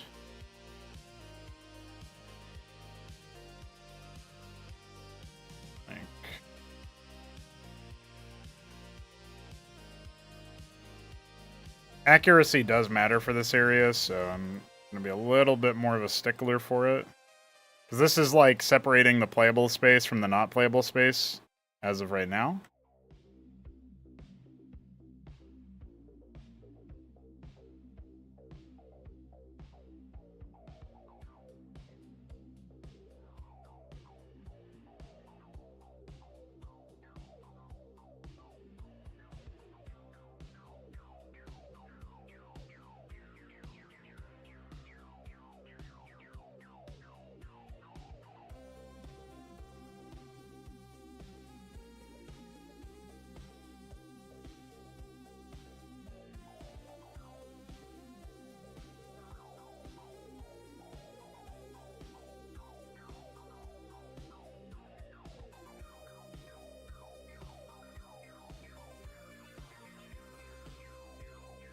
I guess I can undo that, and we can just do the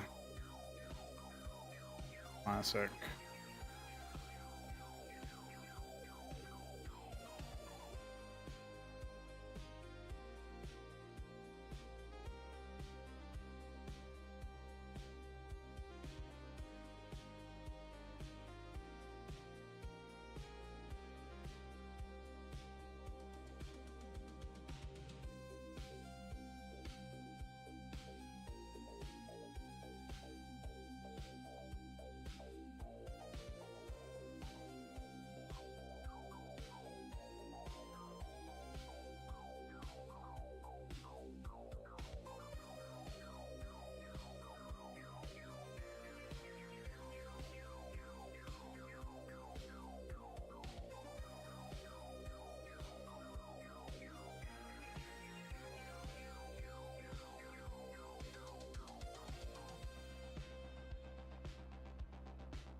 It is a dizzyingly large area, so I'm glad that I'm handling the setup now.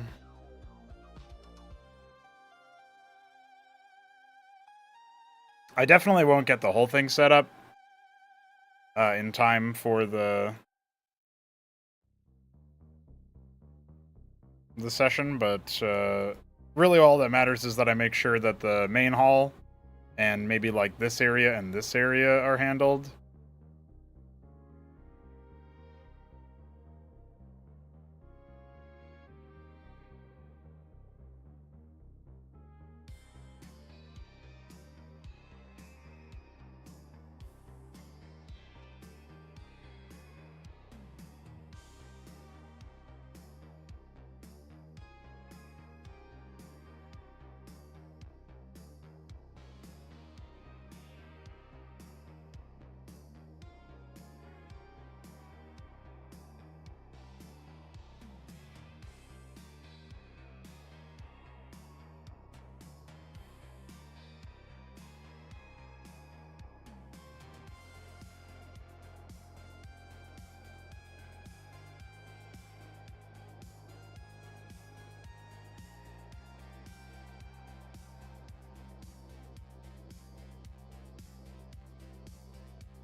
I think there'd probably be like a pillar.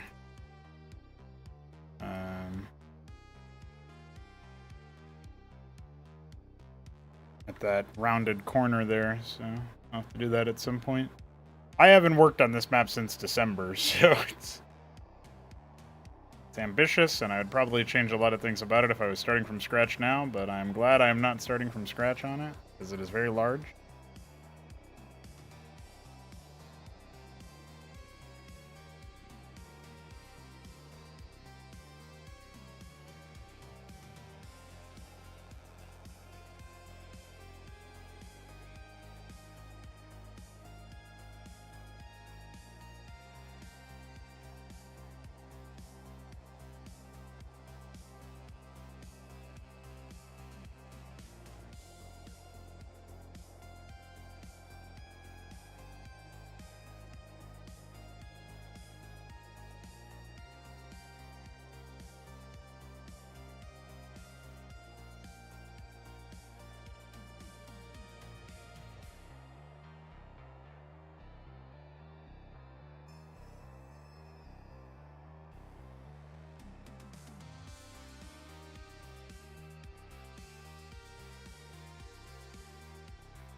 Since sometimes players really like to stand on top of tables, I'm probably not going to make it so that those are unwalkable, but maybe I will anyway, we'll see.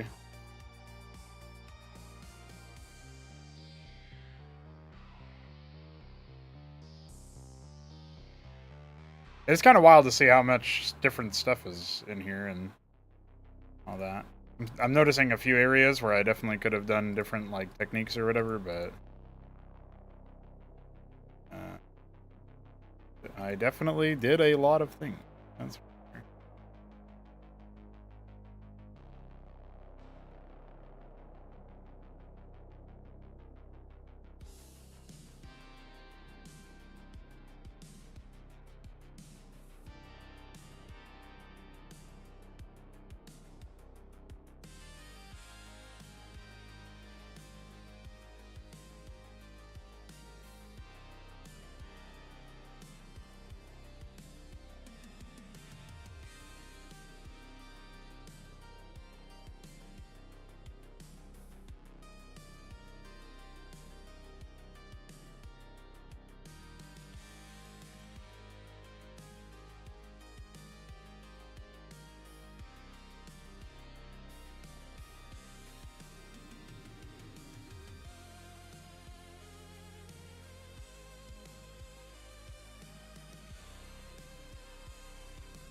Alright, seems good. That area is eventually going to be an underground entrance to another level, so... Yeah, this place is a lot bigger than it looks, and it looks pretty fucking big, so...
Hmm...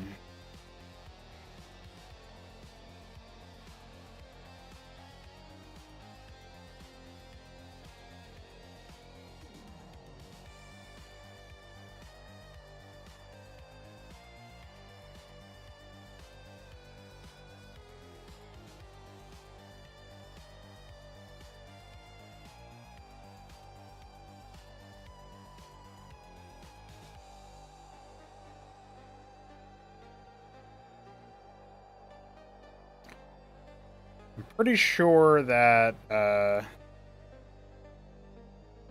when I did this setup the last time, as I was testing the configuration of this one...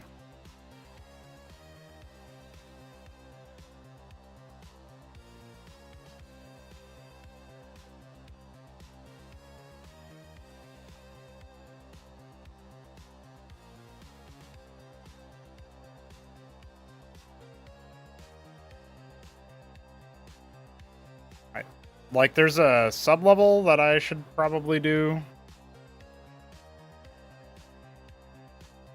the handling for, but...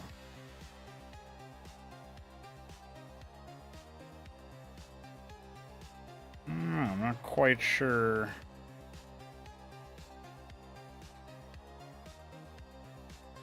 how involved such a thing would be.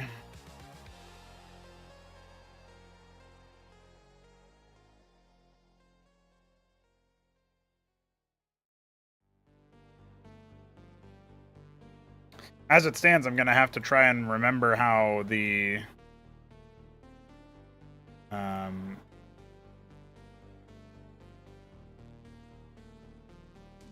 how I configured the lights in the water to make it look like they were flowing water.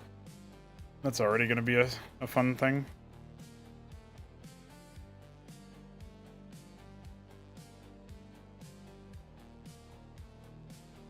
Alright, we're coming up on time here, so let me just make sure I've done the unwalkable padding on all of the walls. There's definitely more objects that need this treatment, but I'm going to go ahead and start on this.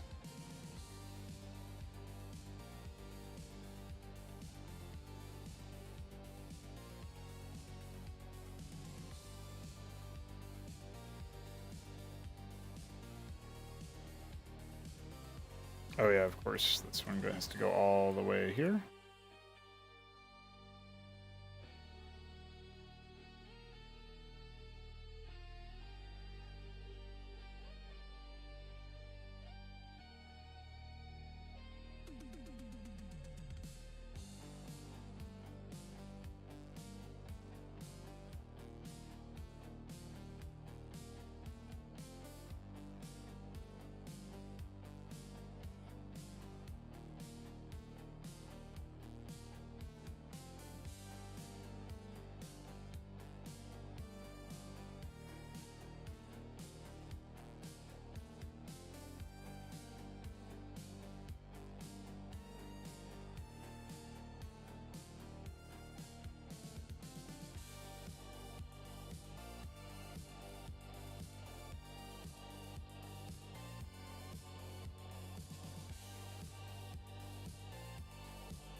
Just making sure that we have, like, proper blocking on some of this stuff.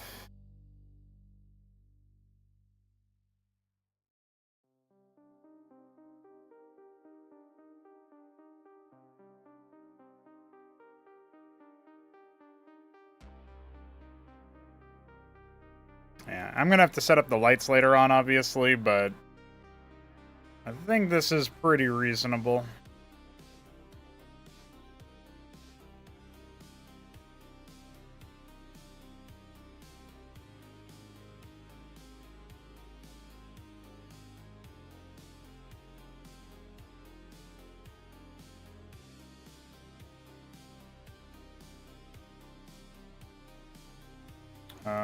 Oh yeah. Over here is definitely gonna need it.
Okay.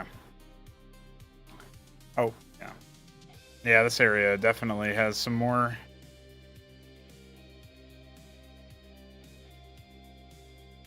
to it that needs doing.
Hmm.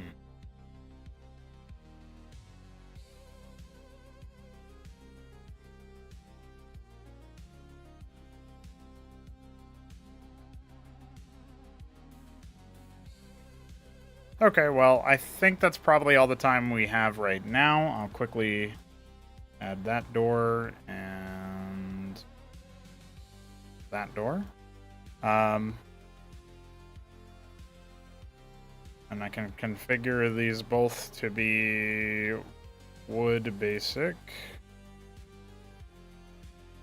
And these doors can be the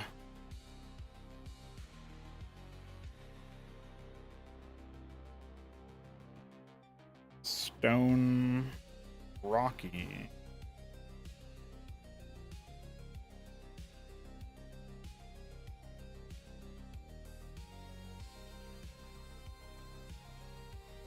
Yeah, that's fine.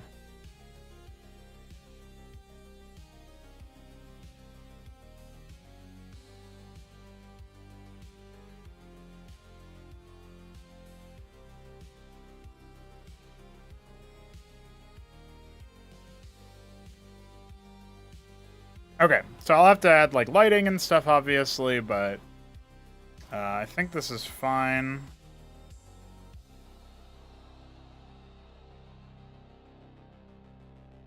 Slightly darken it, and then we can come over here to this area, and this will be where I continue prepping in the hour or so that we've got left before we're done. But that's going to be it for the stream.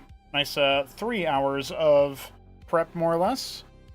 Definitely, like, the main things I got to do now are sound related. I want to grab some combat music, maybe 2 sets of combat music. One of them will be a loop for the first fight, and the other one might be a loop for like inside the... I guess what I'm trying to say is there probably is going to be a combat loop sound for an ordinary, like a battle in this area, and then a battle in the Crypt Hall if they go there. Then there's going to be a sound, like sound, just ambient sound for each map, and probably some environmental effects, like I was actually thinking about that. I know that there's some basic weather effect stuff that we can do, like fog. It's a little bit too dense for me, and I guess you can't really modify that. But maybe if I come into here for the environmental lighting and I boost the luminosity a bit, it might be easier. No, not really. I guess we just probably don't want that one.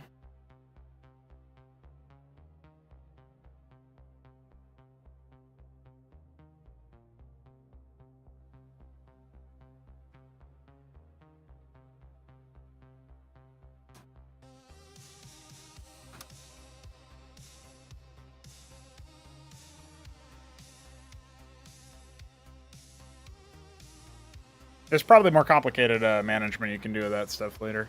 I guess the other thing too is that the levels, gonna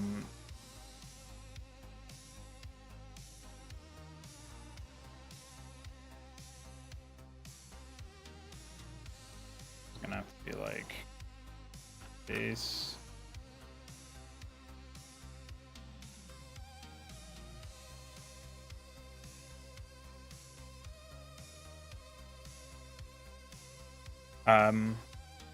And then we're gonna need to take these.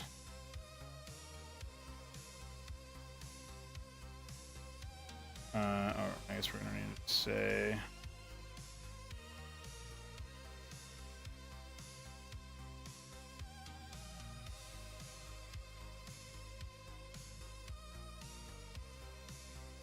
Yeah, we're basically just gonna have to quickly like do some drawing here. Polygon.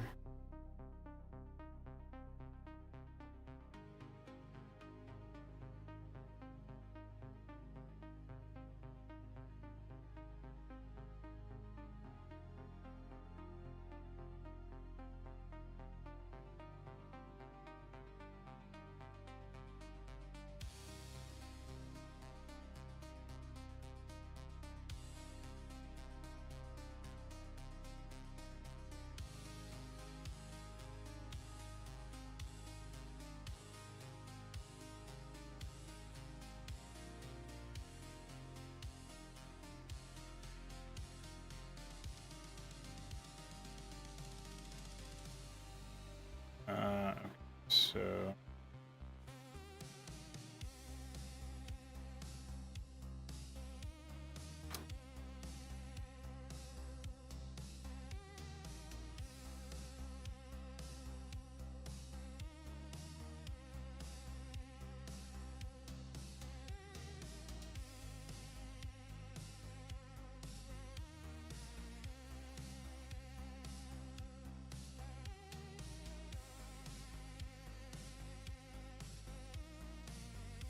okay, apparently we want all of them to be like... I would have thought that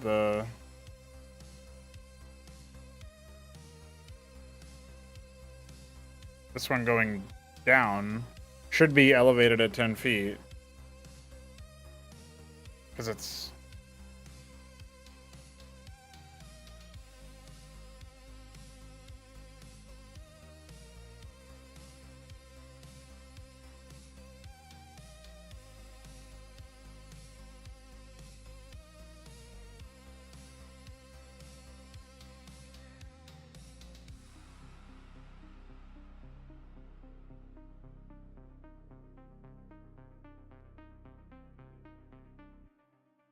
Okay, apparently not. Well, anyway, that's fine. We can just go ahead and wrangle this one.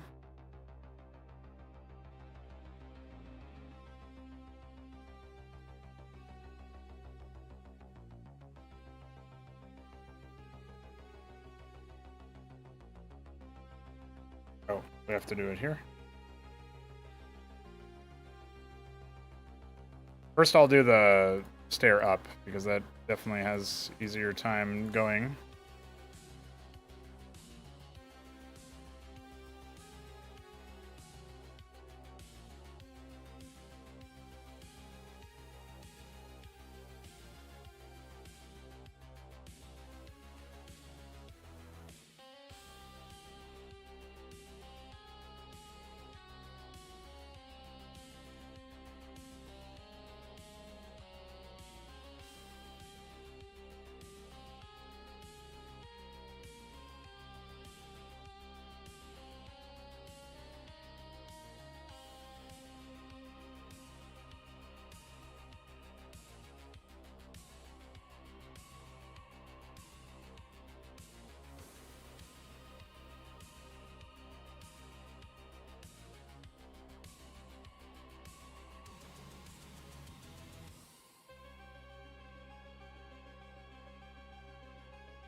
Okay. Hopefully that works out and everything that we need. And pop this one back in.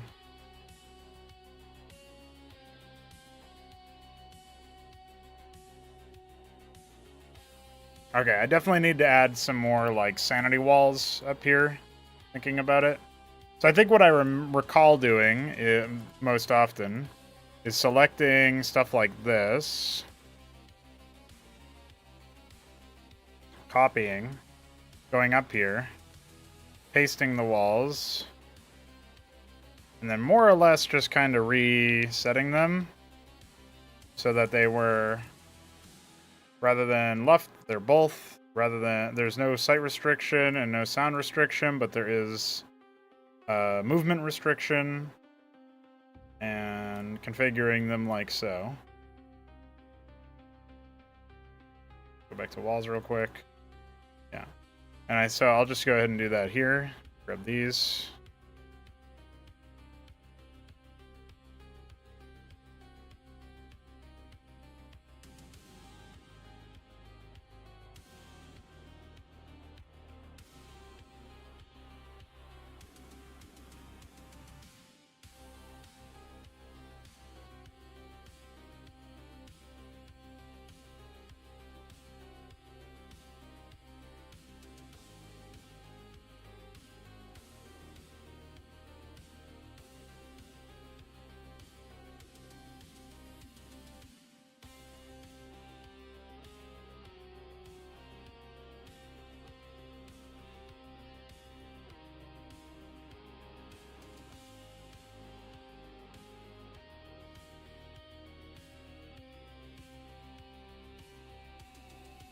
I guess I see what was going on there, but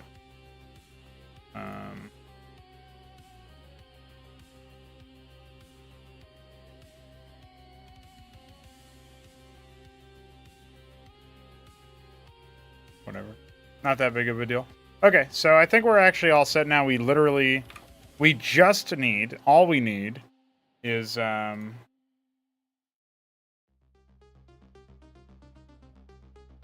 ahead and put this guy at 10 feet. We just need the audio, and this section is good to go. So I'll look for some music. I'll look for some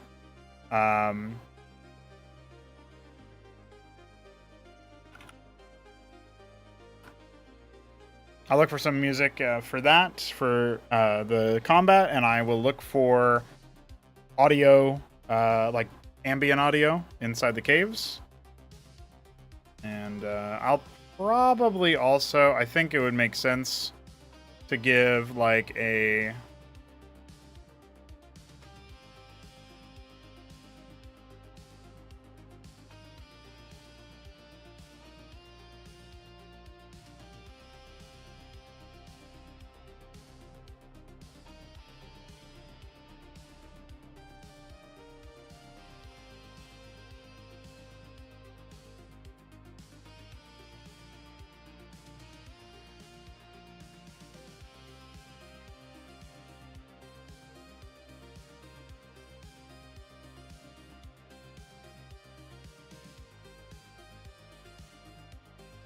Oh, I guess one problem with the idea of using a light for this is that the this will reveal the entire map from the POV of the players, I believe. Yeah, so we can't really do it that way. Like, I could do a darkness source, but then it does that for everything, so that's not going to work. Okay. Well, oh,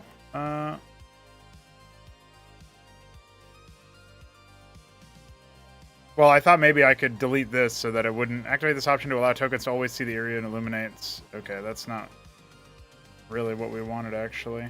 Okay, well, we'll go ahead and delete that and reset our fog then. Okay, so we won't have that kind of fancy schmancy stuff going on, but that's okay. That's not that big of a deal. All right, GG's.